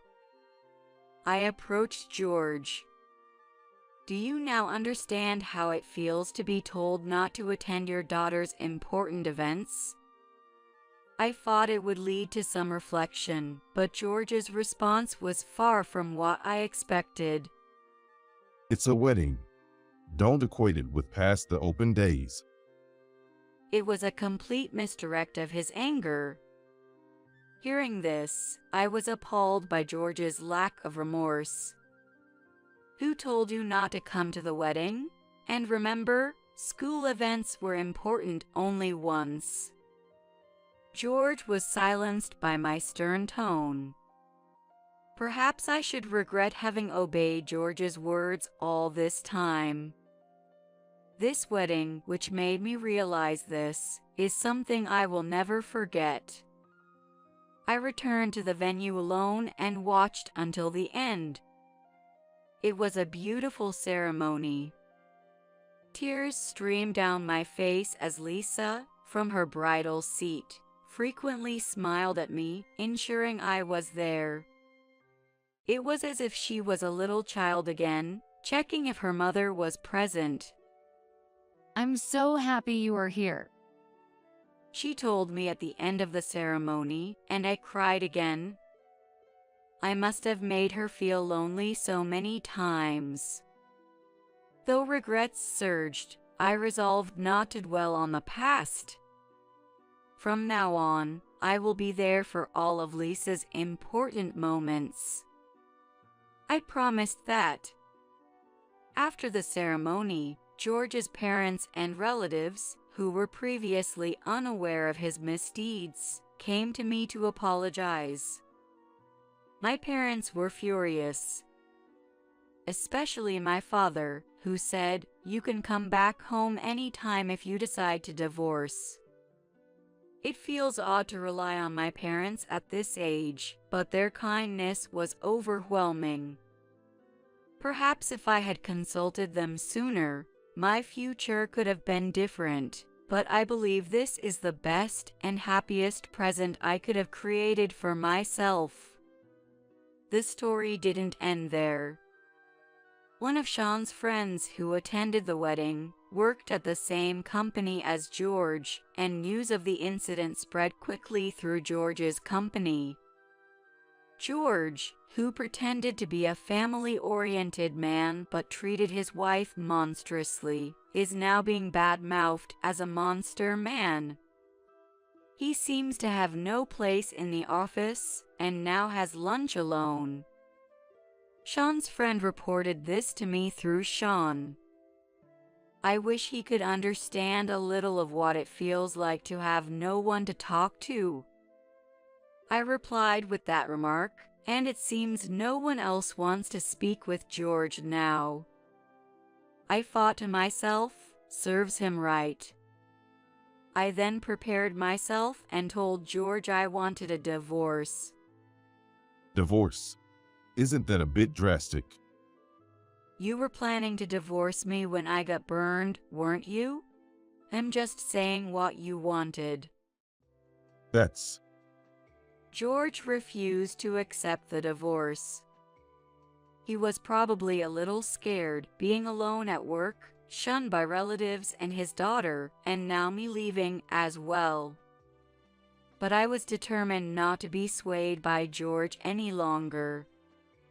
The only thing you can do for me now is to let me be happy by divorcing. Having such a father might even mean Lisa gets mistreated.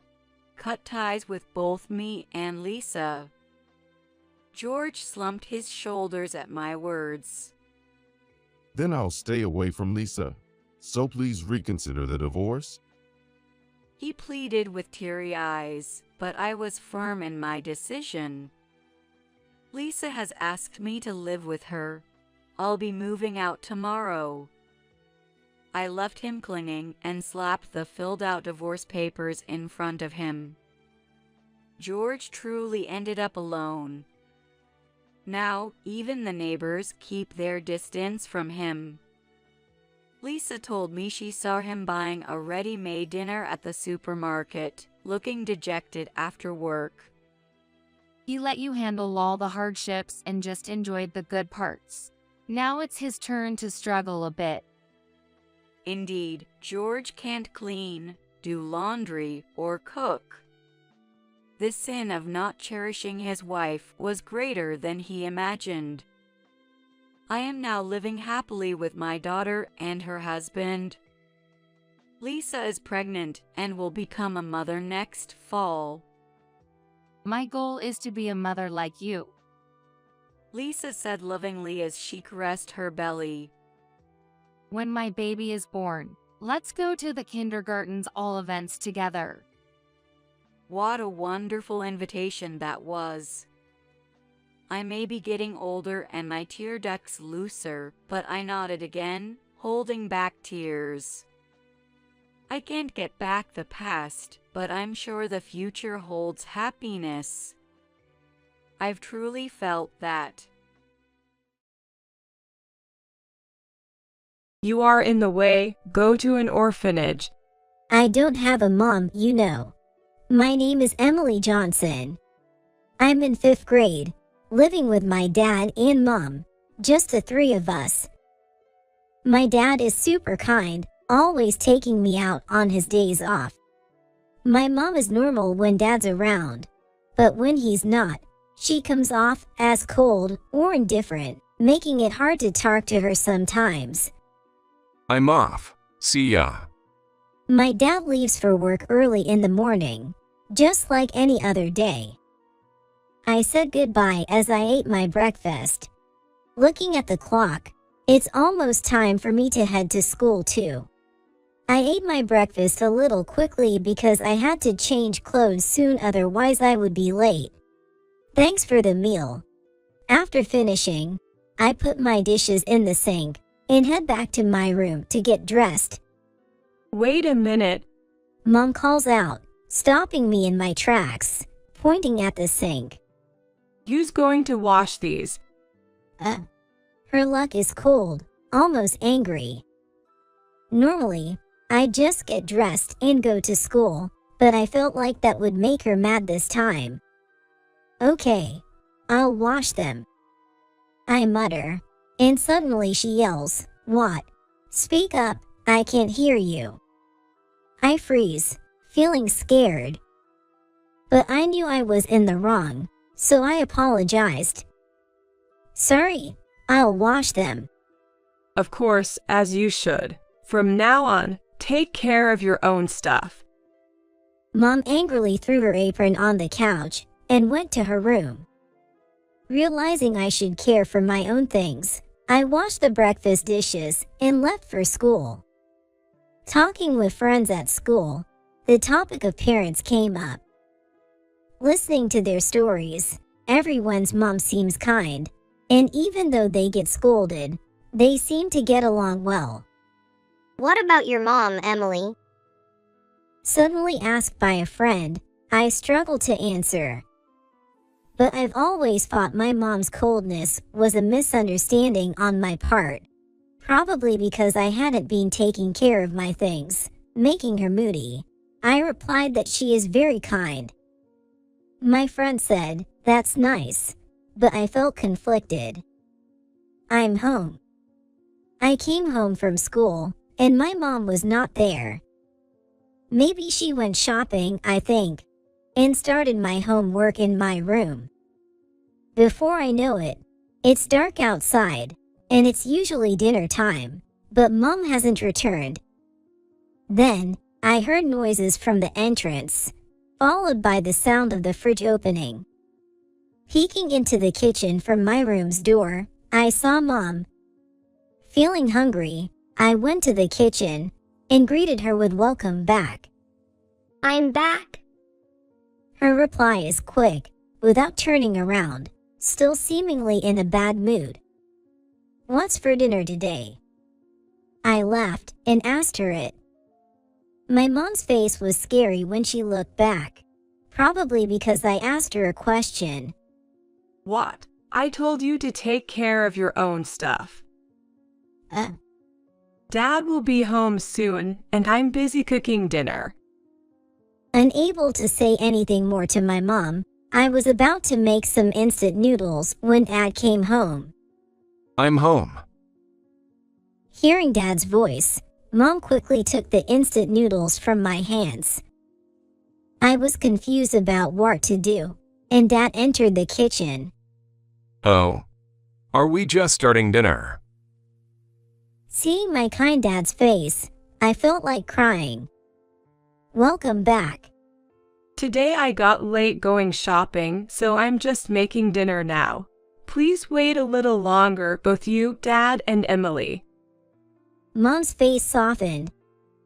I wasn't sure if she was still mad, but the thought of eating dinner made by her made me happy. Later, we had dinner as a family and enjoyed playing games with Dad. I guess Mom was just in a bad mood.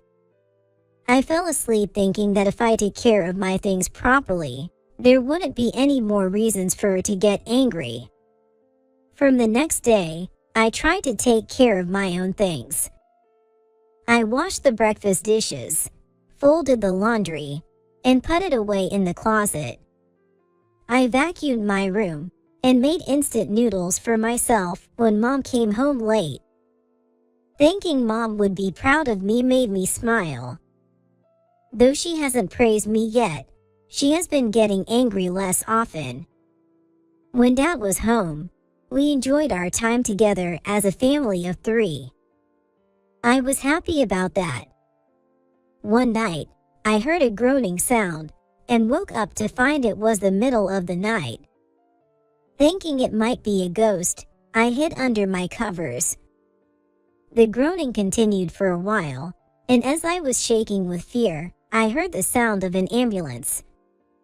The sound of the ambulance stopped just a few blocks away, telling me that it had arrived nearby. Our front door step became noisy. I realized for the first time that it had stopped in front of my house, and I jumped out of bed to see my dad about to be carried out of the house. "Dad!" I ran over and screamed. Dad looked pale and sweaty, clearly in pain. Tears started flowing as I clung to the paramedic, begging, "Please save my dad." The paramedic gently reassured me that they were taking him to the hospital now. Afterward, Mom and I rode in the ambulance to the hospital, where Dad was rushed inside. Mom and I could only wait in the designated area. My heart was filled with anxiety as I waited, wondering what would happen to my dad if something happened to him. However, Mom seemed unbothered, busy with her phone, not looking worried at all. I cried alone, waiting for someone to tell me everything would be all right. After what felt like an eternity, a doctor came to talk to us. Mom and the doctor had a serious conversation, and all I could understand was that Dad had been diagnosed with an illness and would need to stay in the hospital for a while. I was shocked at the thought of Dad having to fight an illness, and my dad wouldn't be able to come home for a while. Once Mom and I went back home, and after packing things for Dad's hospital stay, she went back to the hospital. Left alone at home, I couldn't sleep, lying in bed until it was nearly dawn. School. I needed to go to school, but I wasn't in the mood to go. I didn't feel like eating at all, and just crawled back into my bed. Aren't you going to school? It was noon when Mom noticed. She didn't scold me for not going to school, but seemed busy and left the house quickly, probably heading to the hospital. Having not eaten anything since the morning, I decided to go to the kitchen. There was bread, so I made a sandwich with ham and cheese from the fridge and ate it. In the evening, Mom came back. She had bought some takeout for me. Eat this today, and I also bought some instant noodles for you to eat from tomorrow. Okay, thanks. I thought I shouldn't bother Mom since she's busy with Dad's situation, so I just followed what she said. The next morning, I ate instant noodles for breakfast and went to school. My friends asked why I was absent yesterday, and I lied, saying I felt sick. The teacher seemed to know the situation and spoke kindly to me. When I got home, Mom wasn't there, probably at the hospital with Dad. I wanted to see Dad too. I thought about asking Mom if she could take me with her on her next visit. While I was doing my homework, the phone rang. I was the only one home, so I answered it. Hello. Oh, Emily, what are you doing? It was Dad on the phone, and hearing his voice made me tear up. Dad, are you okay? I want to see you. My dad laughed softly when he heard my cries. Sorry for worrying you. I'm okay now. I'd love to see you too. It'd be nice if you and Mom could come visit. Yeah, I'll ask Mom. Okay. Anyway, is Mom there? I was puzzled by Dad's question. Mom wasn't home. I had assumed she was at the hospital. Mom's not here. Isn't she at the hospital? Hearing that, Dad seemed to realize something and spoke evasively. All right, she just left. She should be back soon. Emily, are you managing to eat? Yeah. Mom bought some instant noodles and stuff. After I said that, Dad went silent for a moment, then changed the subject. After talking to Dad for a while, I heard the front door open, so I told him Mom had just come home. He asked me to hand the phone to Mom. My mom looked a little upset and took over the phone to talk to my dad. When Mom came back, I could smell cigarette smoke on her, wondering where she had been before heading back to my room. The next day, Mom asked if I wanted to go to the hospital with her. I said yes, although she seemed a bit hesitant, but she took me. Seeing Dad after a long time. He was connected to an drip, but smiled as soon as he saw me. Emily, you came to see me. I hugged Dad. Seeing him looking well made me almost cry, but I was so happy to see him. After talking with Dad for a while, Mom said it was time to leave, and reluctantly, I left the hospital room. Turning back, Dad was smiling and waving at me, telling me to come again. But little did I know that would be our last conversation.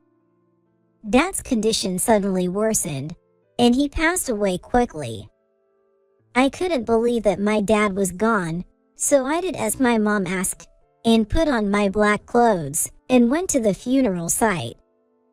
Many people came to my dad's funeral to say their goodbyes.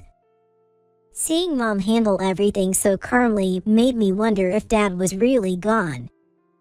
While I was spacing out at the edge of the venue, someone spoke to me. Hey, aren't you Emily? I turned around to find a woman who looked a bit like Yum standing behind me. Well. I was confused about who she was when she sat down next to me. It's been so long. I'm your aunt, your dad's younger sister. Now that she mentioned it, she did resemble my dad.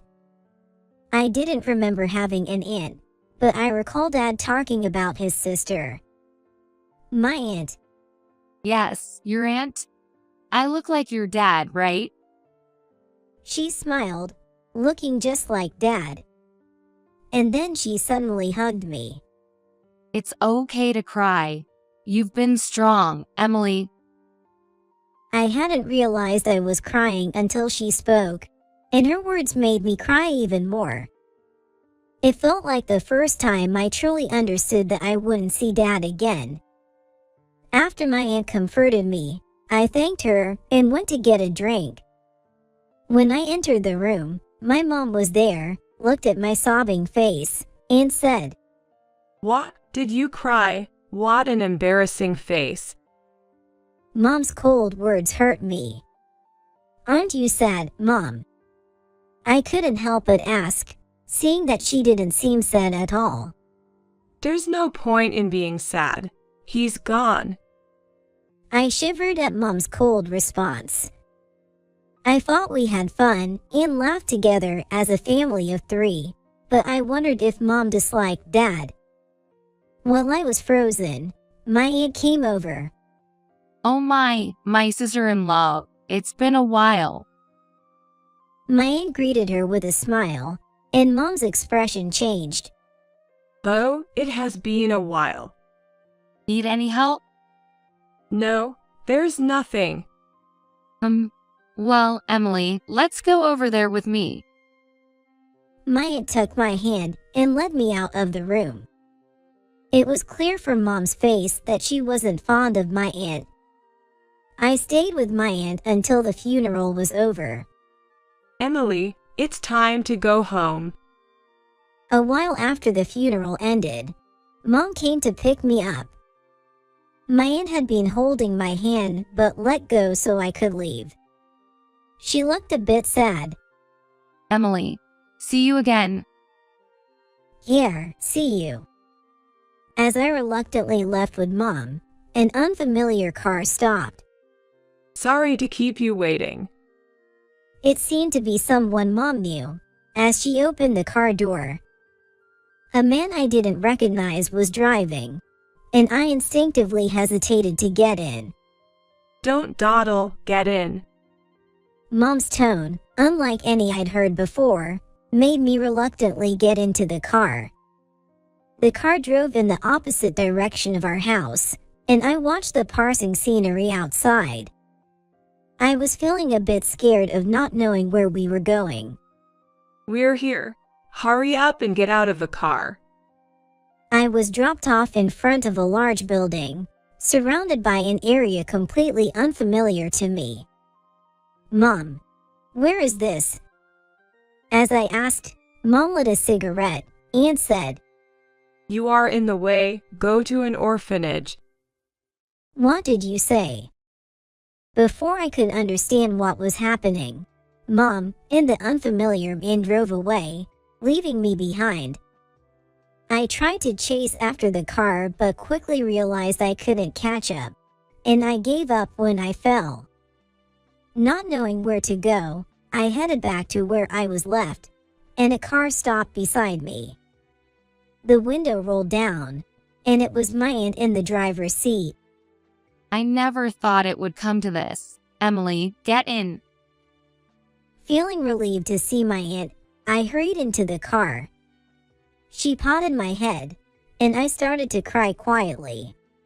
How many times are you going to cry today? Poor girl.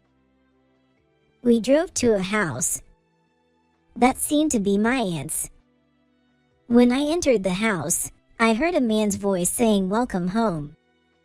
I instinctively hid behind my aunt, who laughed and assured me it was okay. Peeking out, I saw a young man standing there, smiling at me. "I am sorry, scared you, huh? I'm her husband, so I guess I'm your uncle." He offered his hand for a handshake.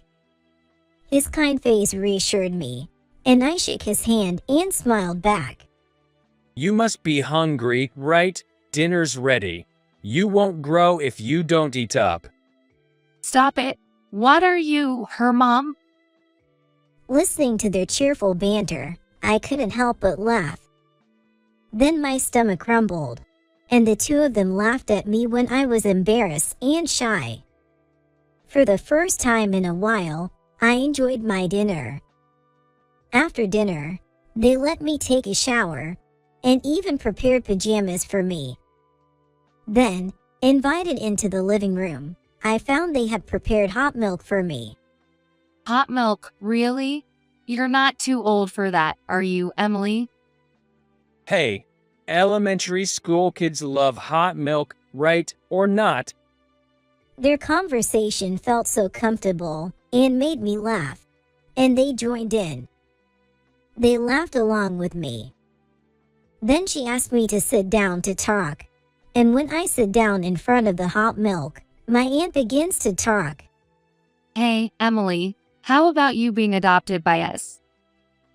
I was about to drink my milk when I choked on those words.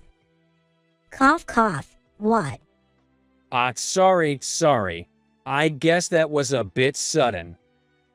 My uncle patted my back, while my aunt laughed. You become our kid. You don't want to go back to that kind of mom, do you?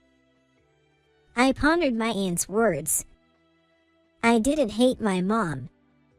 But thinking about everything at home, Dad, and being left behind, honestly, I was scared to go back to Mom.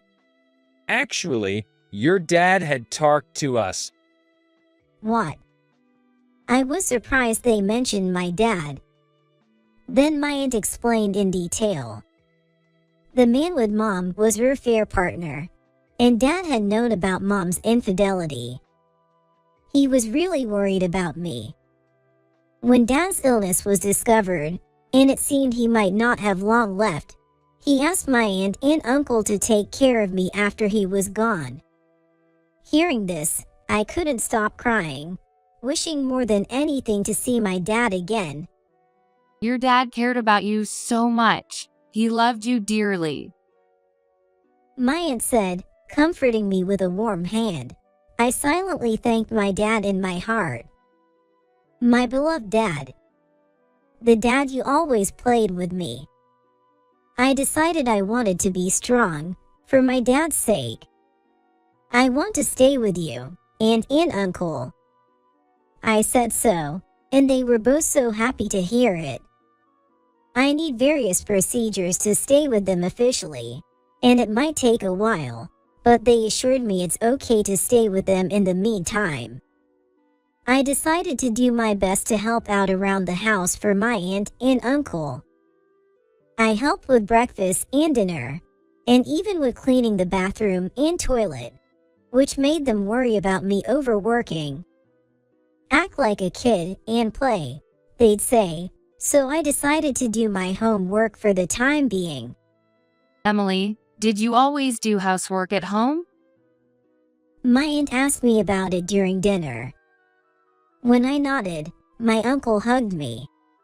It's tough for a kid your age to have gone through so much. Well, helping out is one thing, but I'm concerned you might be pushing yourself too hard. Indeed, I had been trying too hard to be praised by my mom, maybe even overdoing it without realizing it. I realized I wasn't even aware of it, and fell silent. All that effort never praised by Mom. It made me think that perhaps all of it meant nothing to her. You don't have to worry about anything here. Sure, we'll accept your help, but what you should really be focusing on is your friends, school, and yourself. Take good care of yourself. My aunt's words deeply resonated with me. My uncle, teary-eyed, nodded in agreement. I felt incredibly happy to be with my aunt and uncle. 2 weeks after Dad's funeral, I was called to the teacher's office at school. I wondered what it was, and they told me that my mom was calling me. The teachers probably didn't know the full situation. Thinking the teachers would be troubled if I didn't respond, I answered the phone with trembling hands. Hello. Emily, answer the phone quicker. Hearing my mom's voice, as harsh as ever, after so long made me freeze. Where are you? You're not at the orphanage I left you at. Unable to speak, I stayed silent. Are you listening? Well, whatever. I'm coming to pick you up. Then I'll get my allowance. You see, I'm having money troubles right now. Her words made my feelings towards her instantly cool. To think I wanted love from someone like her, sought praise from her, and was betrayed by her for my dad. Now I have my aunt and uncle, a place where I am cherished, and my beloved dad watching over me. I can be strong. I don't have a mom, you know. Before I knew it, those words were out of my mouth. What are you talking about? You must be a wrong number. Goodbye then. Wait a minute. I hang up on her. The teacher beside me, surprised, asked if that wasn't my mom. I replied it was a stranger. The call was treated as suspicious, and a caution was issued throughout the school. I called my aunt by school's payphone, worried that my mom might come to pick me up at dismissal time. My aunt said she would come to pick me up immediately, and arrived shortly after. She also explained the situation to the school's teachers, who decided to contact Child Protective Services. After I went home, it turns out my mom showed up at the school, but the teachers handled it, and she left with a bitter look on her face. After that incident, my mom didn't storm into the school anymore, but just to be safe, my aunt or uncle would come to pick me up before dismissal time. I felt guilty for the inconvenience, but my aunt and uncle assured me not to worry about it, and always greeted me with smiles. Thanks to my aunt and uncle, I have been living happily. Even at school, the teachers look out for me, making me feel grateful for having so many allies around me. One day, a while later, the home phone rang. Lately, I've been answering calls at my aunt and uncle's house, so I picked up the phone as usual. Hello. The voice I heard was one I didn't want to hear. Well, if it isn't Emily, so you were there after all. I froze, recognizing my mom's voice immediately. I wondered how she found out I was here. Nobody was supposed to tell her. Stop staying there and come back. We're having a tough time here. My mom spoke one-sidedly to me, who was silent. My mom spoke unilaterally, coldly explaining that her affair partner's company had gone bankrupt, and they were out of money. Apparently, being with me would mean receiving government assistance, which they needed to survive. She mentioned they were living in a common law marriage to get married, but now that they couldn't afford it, she was considering leaving him. The story was confusing to me, but I understood that she needed me for the money. She had said something similar when she called the school, so they must be really out of money. As I remained silent, my mom's frustration grew. Just as she started yelling, the phone was gently taken from me. I turned around in surprise to see my aunt, who gave me a reassuring smile. But in the next moment, her expression turned fierce. Can't you even reply? Are you listening? Stop yelling. I can hear you without all the noise. My mom's voice faded away from the other end of the phone. My heart was racing. Aren't you ashamed using your daughter for money? Are you telling her to come back for that? Ridiculous. What do you think Emily is? Well, you have no right to interfere. Emily is my daughter. Give her back. And who left your daughter in front of the orphanage? Don't talk as if you have the moral high ground. I'll call the police. Say you kidnapped her. Go ahead, laughable. We have evidence of the terrible things you've done to Emily, and we'll gladly present that too. Actually, please do call them. It might speed up resolving this mess. What did you say? Hearing the argument between my aunt and mom made me feel like I was causing trouble. But then, my uncle, who had apparently returned at some point, patted my head from behind. It's all right. Leave it to us. This is a job for adults. He then pulled me to the kitchen and made me hot milk again. Emily loves hot milk, right? You drink quite a lot of it. Yes, I thought it was delicious the first time I tried it. That's why I like it. Hearing this, my uncle smiled happily. After a while, my aunt came back to the living room. Seeing me looking worried, she ruffled my hair. What's with that face? No worries. She's no match for me. As I fixed my hair, I thanked my aunt. Then, I helped with dinner preparation. Since coming to live with my aunt and uncle, I learned for the first time how enjoyable helping out can be. A few days later, I answered the phone again to find it was my mom. My aunt and uncle had said I didn't need to answer her calls anymore, but I wanted to help my aunt and uncle in any way I could. Is that you, Emily? Mom's really in trouble. I need your help. I've already told you, I don't have a mom. Oh, how heartless can you be? Wasn't it Mom who raised you? Have you forgotten the fun days we spent together, just you, me, and Dad? Hearing her mention Dad made me both flinch and get irritated. The times I had with Dad were indeed fun, but that kindness was only from Dad. Mom, you dumped me. I was surprised by the loudness of my own voice as I spoke out. I felt a sense of relief as I expressed my feelings. I was standing up to my mom's words thereafter. You still my child.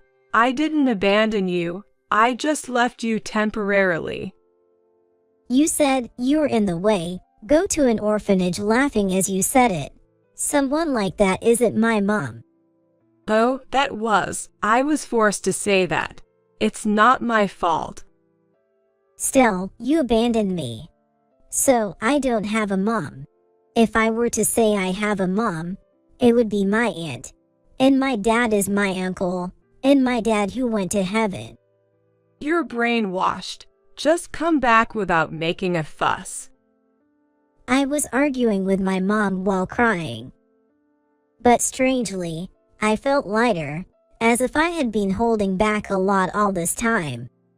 Then at least let me live in the house you're staying at. I can't even eat without you. No way, don't bother the people I love. I felt someone's presence and turned around to see my aunt and uncle standing there. My aunt patted my head and praised me for speaking up. My uncle nodded in agreement, tears in his eyes. Then my aunt took over the phone call, looking surprisingly pleased. According to my uncle, my words had made her very happy. My uncle thanked me for calling him Dad. It made me wonder if it was okay to have said that, but their happiness made me happy, too. After that, there were no more calls from my mom. I thanked my aunt and uncle. Once I got used to living with my aunt and uncle, my aunt bought me a cell phone. I was thrilled to have my own phone for the first time, exchanging contacts with friends, and enjoying life more than ever. One day, the rare sound of the home phone ringing caught us by surprise. Since the incident with my mom, the school had started contacting my aunt or uncle's mobile phones, and I had my own smartphone for calls from friends. I answered the phone, wondering who it could be. Hello. In contrast to my high spirits, the caller sounded very down. Hello, it's me. At first, I didn't recognize who it was, almost mistaking it for the wrong number. I was about to hang up, following the school's advice not to talk to strangers. It's your mom. Have you forgotten my voice? Oh, I see. Realizing it was indeed my mom's voice. Her voice was so dull that I really didn't know who she was. You're in 6th grade now, right? There's no one here right now. When I said that, my mom started to cry. I didn't hang up, wondering what I should do. Actually, I'm in the hospital. I got sick. Really? Hearing that my mom was hospitalized, I was reminded of my dad. Now, remembering him doesn't make me sad anymore. Instead, I feel energized by all the good memories he gave me. I have no one to take care of me. So, can you look after me? Plus, the hospital bills are piling up. I can't pay them. Could you ask your aunt for me? Say something, Emily. Why do I have to take care of someone else who is not my family? I also refuse to pay for your hospital bills. I won't tell my aunt and uncle. You don't get cocky. I'm still sick here. She has a lot of energy for being sick. My response to my mom being sick wasn't like when I heard about my dad's illness. My feelings towards my mom have truly cooled. No matter what she says, I no longer feel fear. But that doesn't mean I want to say anything mean to her. I just pity her. I hope never to become like her as I grow up. I was surprised by my own cold response. I got a cell phone. We hardly use the home phone anymore, and it might even be gone soon. So, this is really goodbye. My mom panicked at that. Don't say that, please. Then, give me your mobile number. I can't do that. There's really no one to take care of me. No one to support me financially. Well, I'll make sure to contact someone who might take care of you. My mom misunderstood my words and sounded a bit hopeful. I sighed at her hopeful tone, asked for the hospital's name, and hung up. I asked for the hospital's name and hung up. Then, I immediately contacted my aunt. After explaining what happened, my aunt was concerned but praised me for handling it well. And when I asked for a favor, my aunt agreed and immediately contacted someone likely to take care of my mom. A few days later, I noticed the home phone ringing persistently. Assuming it was probably my mom, I chose not to answer. The ringing continued into the night, even after my aunt and uncle came home. When I mentioned the constant ringing, my aunt sighed and answered the phone.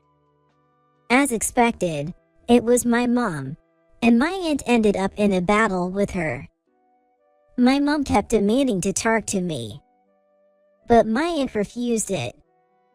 I heard my mom panicking from the phone, saying she didn't expect her brother to come, questioning why you contacted her brother. The person I asked my aunt to contact was my mom's brother. I remembered my mom mentioning how much she disliked her own brother. My mom's brother was a very stubborn, righteous, and passionate person. Therefore, my mom's affair was outrageous to him. Furious upon hearing the story from my aunt, he had said he would come right away. The reunion after several years turned out to be a disaster. It was directing my mom's anger towards us. My aunt was battling with my mom, but unusually my uncle told my aunt to take over for him. My uncle is very kind, so I wondered if he could handle my mom, but as soon as he took the phone, his expression turned serious.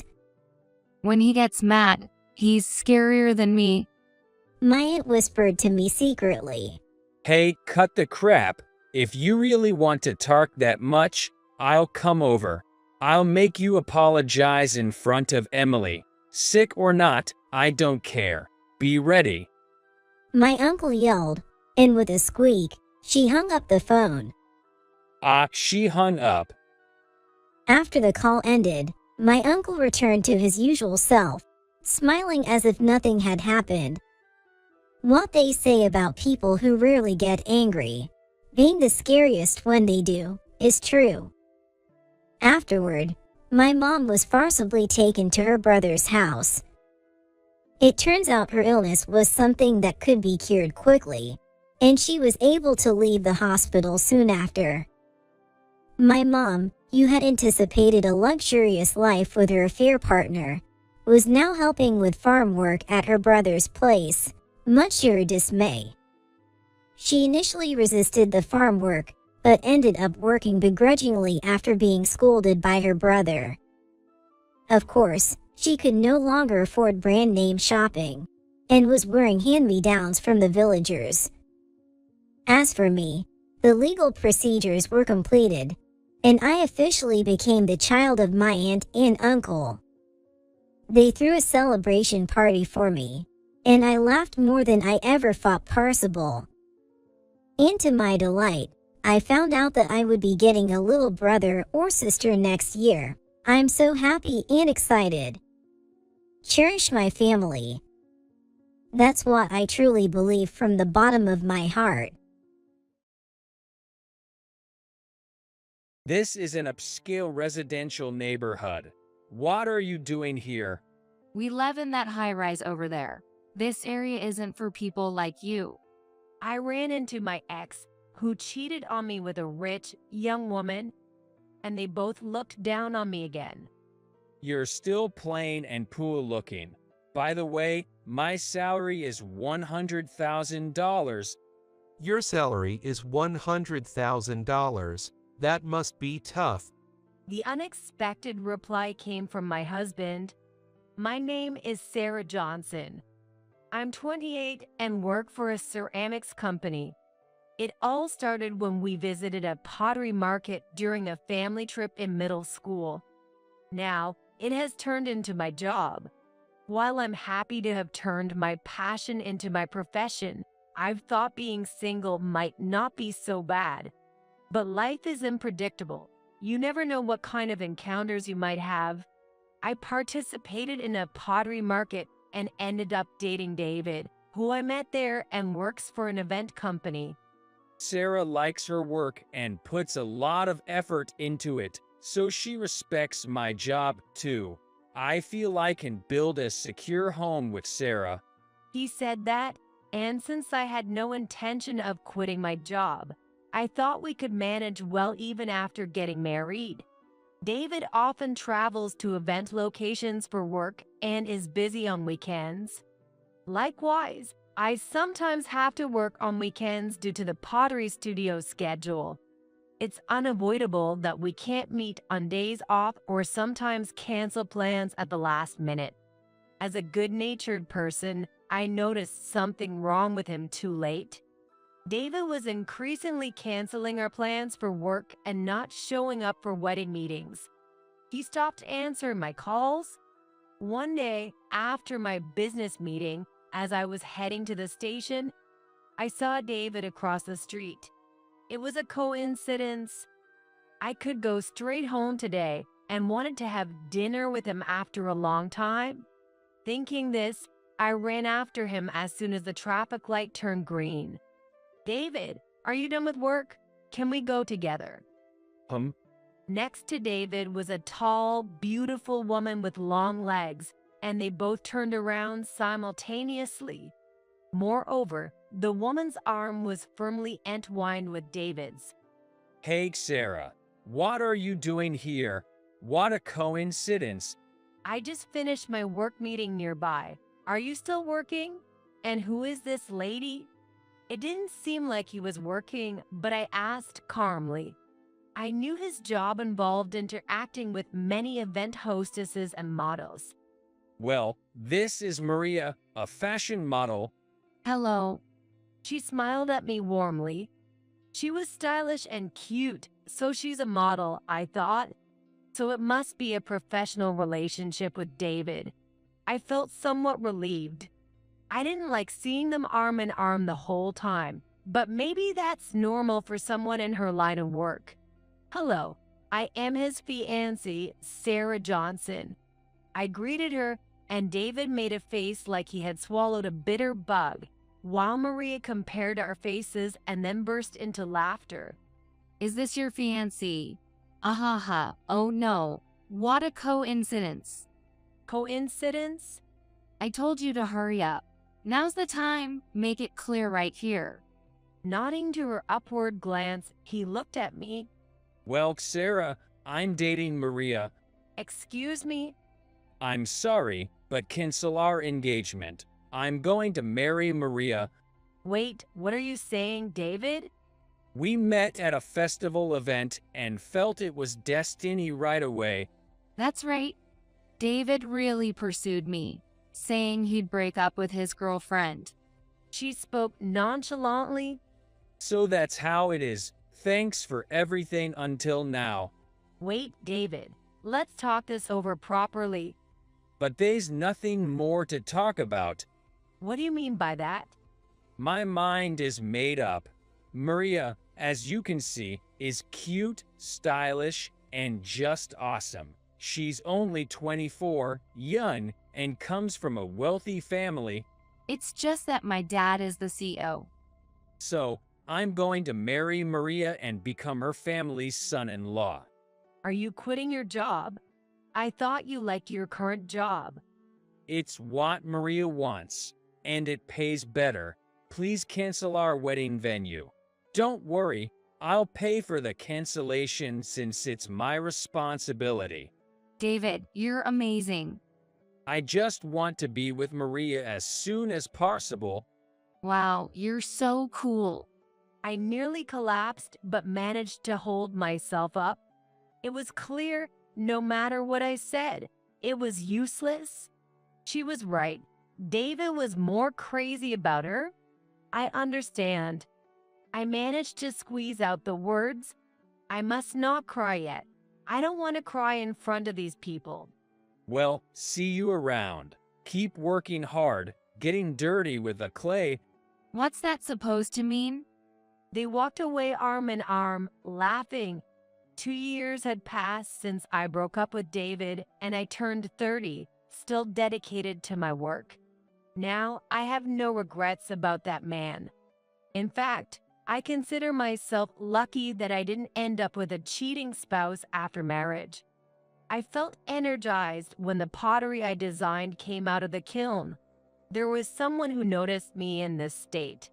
It was John, a craftsman at the pottery studio I've been working with for years. I thought his mind was filled with nothing but pottery. I was surprised when he invited me to dinner and confessed his feelings on the third occasion. I respected him as a craftsman and was honestly delighted. However, carrying a significant trauma, I was hesitant to step into a relationship again.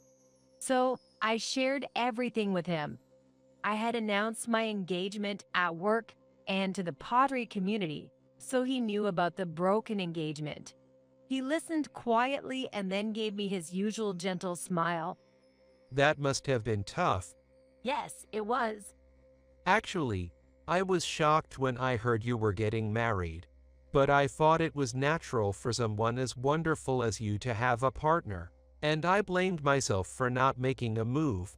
Excuse me? It was an unexpected revelation.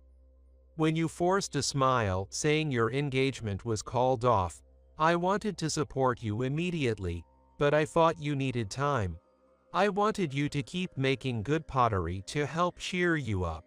Have you been thinking about me for that long? And I might look it, but I'm quite popular. What? Maybe because my grandfather is wealthy.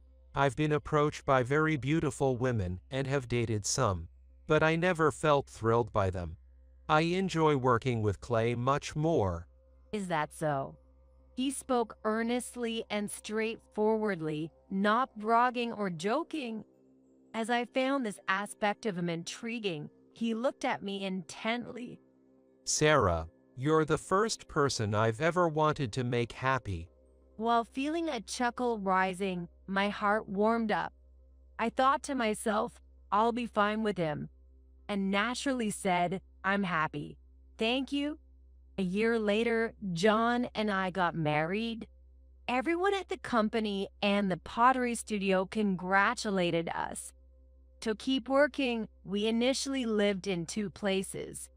One was near the pottery studio, close to his family home.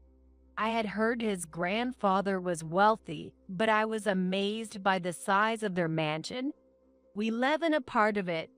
We've discussed eventually leaving my job to work together at the studio and live there full time. The other place is an apartment near my company in downtown.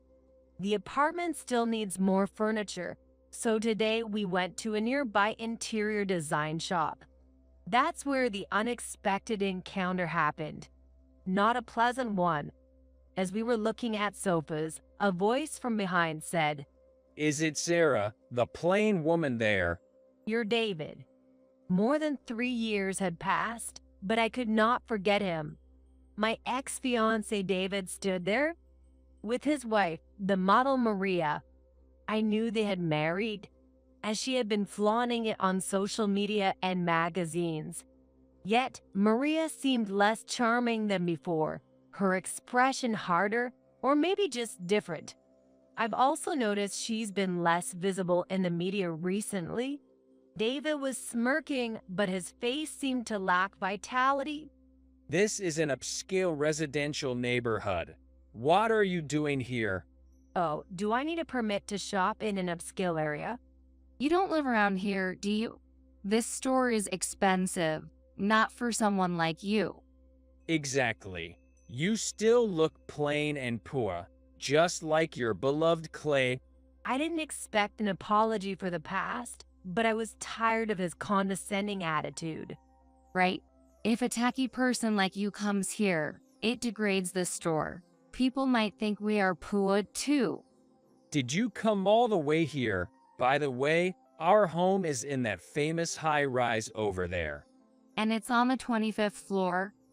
Their bragging annoyed me, but responding would be a waste of time. I remained silent. Not liking my attitude, David continued. "You still love pottery, huh?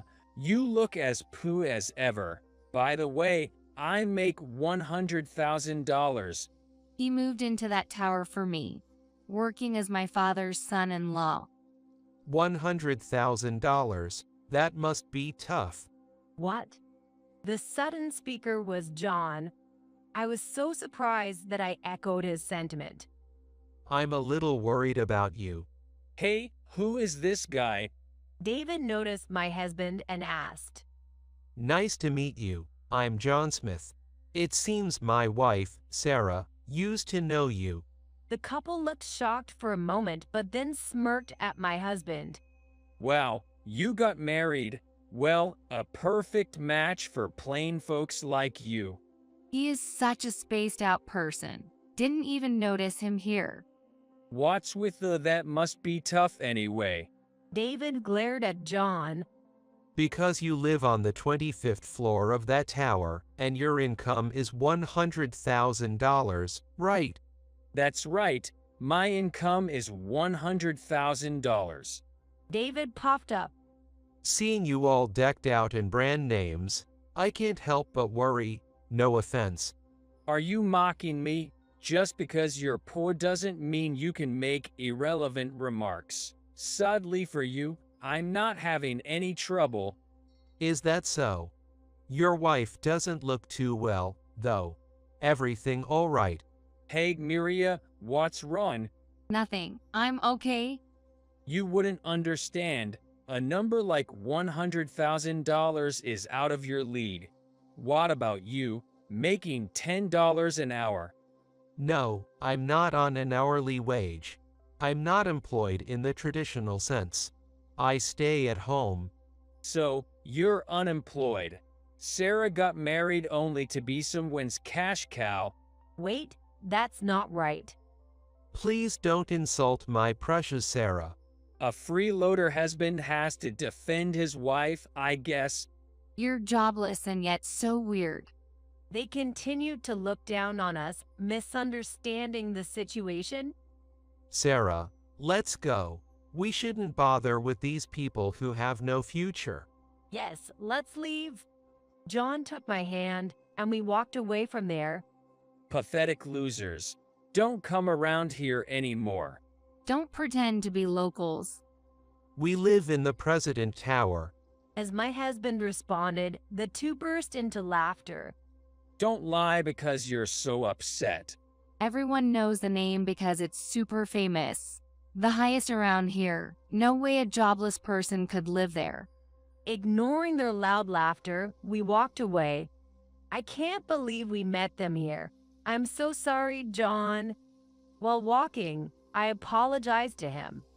Perhaps it was rude of me to worry about their finances upon our first meeting. This is why people say I can't read between the lines. Maybe. I almost burst out laughing at my always serious husband's comment. Clearly, they were the rude ones. But living so close in that tower is annoying. What if we keep running into them? Our apartment was nearby. Their tower was one of our options, but I was really glad we chose differently. John reassured me. Don't worry, they won't be there for long. Why? Isn't that woman's family wealthy? Do you know their name? I do, but confused by what he meant, I just stared. A few days later, as my husband and I were leaving the entrance, we heard a sudden voice. Seriously, you really live here? David and his wife appeared before us, and my eyes widened. Why are you here? Help us. What's the matter? I'm being kicked out of that tower. Oh, why is that? Because of unpaid rent. You haven't paid the rent? Well, that's understandable then. This really had nothing to do with us. Wait, they were patient with the payments until now, but suddenly they can't wait anymore, all because of your husband. Now Maria was the one shouting. How is that my husband's fault? When I heard the name Smith, I realized your husband owns our tower. She was visibly frustrated, her face turning red. It's not me, but my father. What? It was originally owned by my grandfather, but I think it's in my father's name now. Anyway, it doesn't really matter. The management company said if we don't pay up, they'll proceed with eviction. That's only natural. It's not a charity. What? That's why I said it must be tough on a $100,000 income. What do you mean? David exclaimed. With a $100,000 income for a couple, you could live quite comfortably under normal circumstances. But the rent for the 25th floor there is $5,000 a month. Surely you didn't forget to include taxes in your calculations. Taxes? Besides, you both love your brand goods. It's crazy not to be in financial trouble. Maria, you were the one who wanted to live there. When did the rent get behind? We have a social circle in that high rise. Luxury lunches, spa treatments, bags, jewelry. You need to have nice things or you won't be accepted. You could simply not associate with such people. I know it. Is keeping up appearances so important that you'd go into debt for it? Debt? David raised his voice. He was genuinely shocked. Didn't he notice anything? What do you mean we have unpaid rent and debts? That's the thing. It's tough being at the top among the high floors. As a model, I can afford to look shabby. There's hardly any modeling work for you now. Well, yes, but...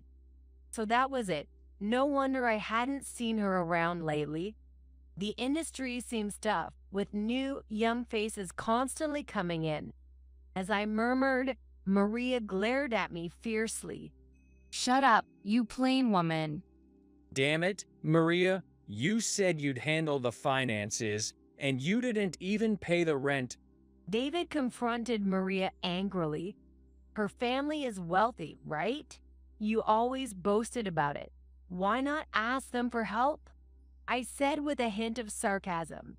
But her family's business has been struggling since last year, and they can't afford it. What are you? That's why you couldn't pay the rent, right? Maybe until now her family was helping out. Why do you know about my dad's company? Because my grandfather is the chairman of the Smith Group. Seriously, the Smith Group. So, you're a real rich man. David muttered in amazement. My father's company used to have dealings with yours, but not anymore. John continued calmly. My grandfather owns many apartments, both domestically and internationally. Then you should have said that when we met last time. One doesn't boast about such things. It's vulgar. What? Are you trying to get back at me? I didn't intend that, but it seems to have worked out that way. That's infuriating. Sorry about that. Don't apologize. It was almost like a comedy sketch. As I nearly laughed at their rapid exchange, Maria snapped. But that's not your money, right? You're just living off your grandfather's wealth. I set the record straight. John is a renowned potter. What? Some customers wait months for his ceramics. While creating high-demand items, he also produces affordable pieces at the pottery studio, and they sell out online. Really? My husband has never depended on his grandfather's money. Don't lump him with you. Though he has said he would help us if we ever needed it. John grinned, then turned serious again to address the couple. Normally, rent overdue for 3 months leads to contract termination and eviction, and if unpaid, forced eviction follows in another 2 to 3 months. That's also stated in your tower's contract, right? Maybe. They waited 5 months because they believed Maria's story. What do you mean?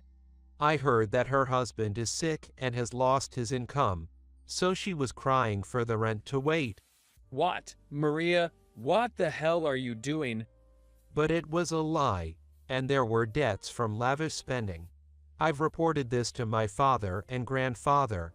Why do you know about my debts? David was pale-faced, and Maria was nearly in tears.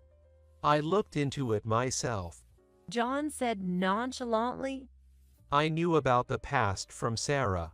We are happy now, and meeting them again was just a coincidence. So what's the problem then? But what did you say to Sarah upon this reunion? No apology, just looking down and insulting her. I couldn't forgive that. But I was genuinely worried about you. Living in that tower on a $100,000 income seemed concerning. Oh no. It's good that you found out before incurring more debt. John said this with a smile, leaving David and Maria speechless. What's with this air, acting all high and mighty? I admired his knack for speaking his mind. Yes, he's not being sarcastic. He's just speaking plainly. Is it because he's naturally a scion of a wealthy family, or is it just his personal character? I'm not entirely sure. I think it's more likely the latter. Hey Sarah, help me out, please. I'll apologize. Right? If you ask him, he'll surely help, won't he? Their sudden change of attitude was startling. Absolutely not. I also smiled sweetly, mimicking my husband. My smile was a bit mischievous. Your debt is none of my business. Exactly. Let's go, Sarah. Wait, don't go. Don't cut us off with a smile like that. Ignoring their cries, I walked away hand in hand with my husband. Eventually, David and Maria were evicted from the tower. Maria's father paid the overdue rent, but in return, she was disowned. Her family's business was in dire straits, and David's income had also decreased. Furious at her for wasting money just for show, her parents demanded she repay the borrowed rent and the debt they covered before returning home. Disillusioned, David was considering divorce, partly blaming his own indulgence and financial negligence. Maria, it turned out, had secretly borrowed money from dubious sources now pursued by shady debt collectors? Meanwhile, my husband and I were discussing the next designs for our new pottery series, well received in the market. Items for family use, for partners to share, and for personal relaxation time. We want to gradually expand our range to accompany each aspect of life. Sarah, what do you think about the color here? Please take a look. Sure. I dream that one day our future children will also enjoy meals on the pottery my husband makes. Today, in our beloved studio, we are surrounded by the scent of clay,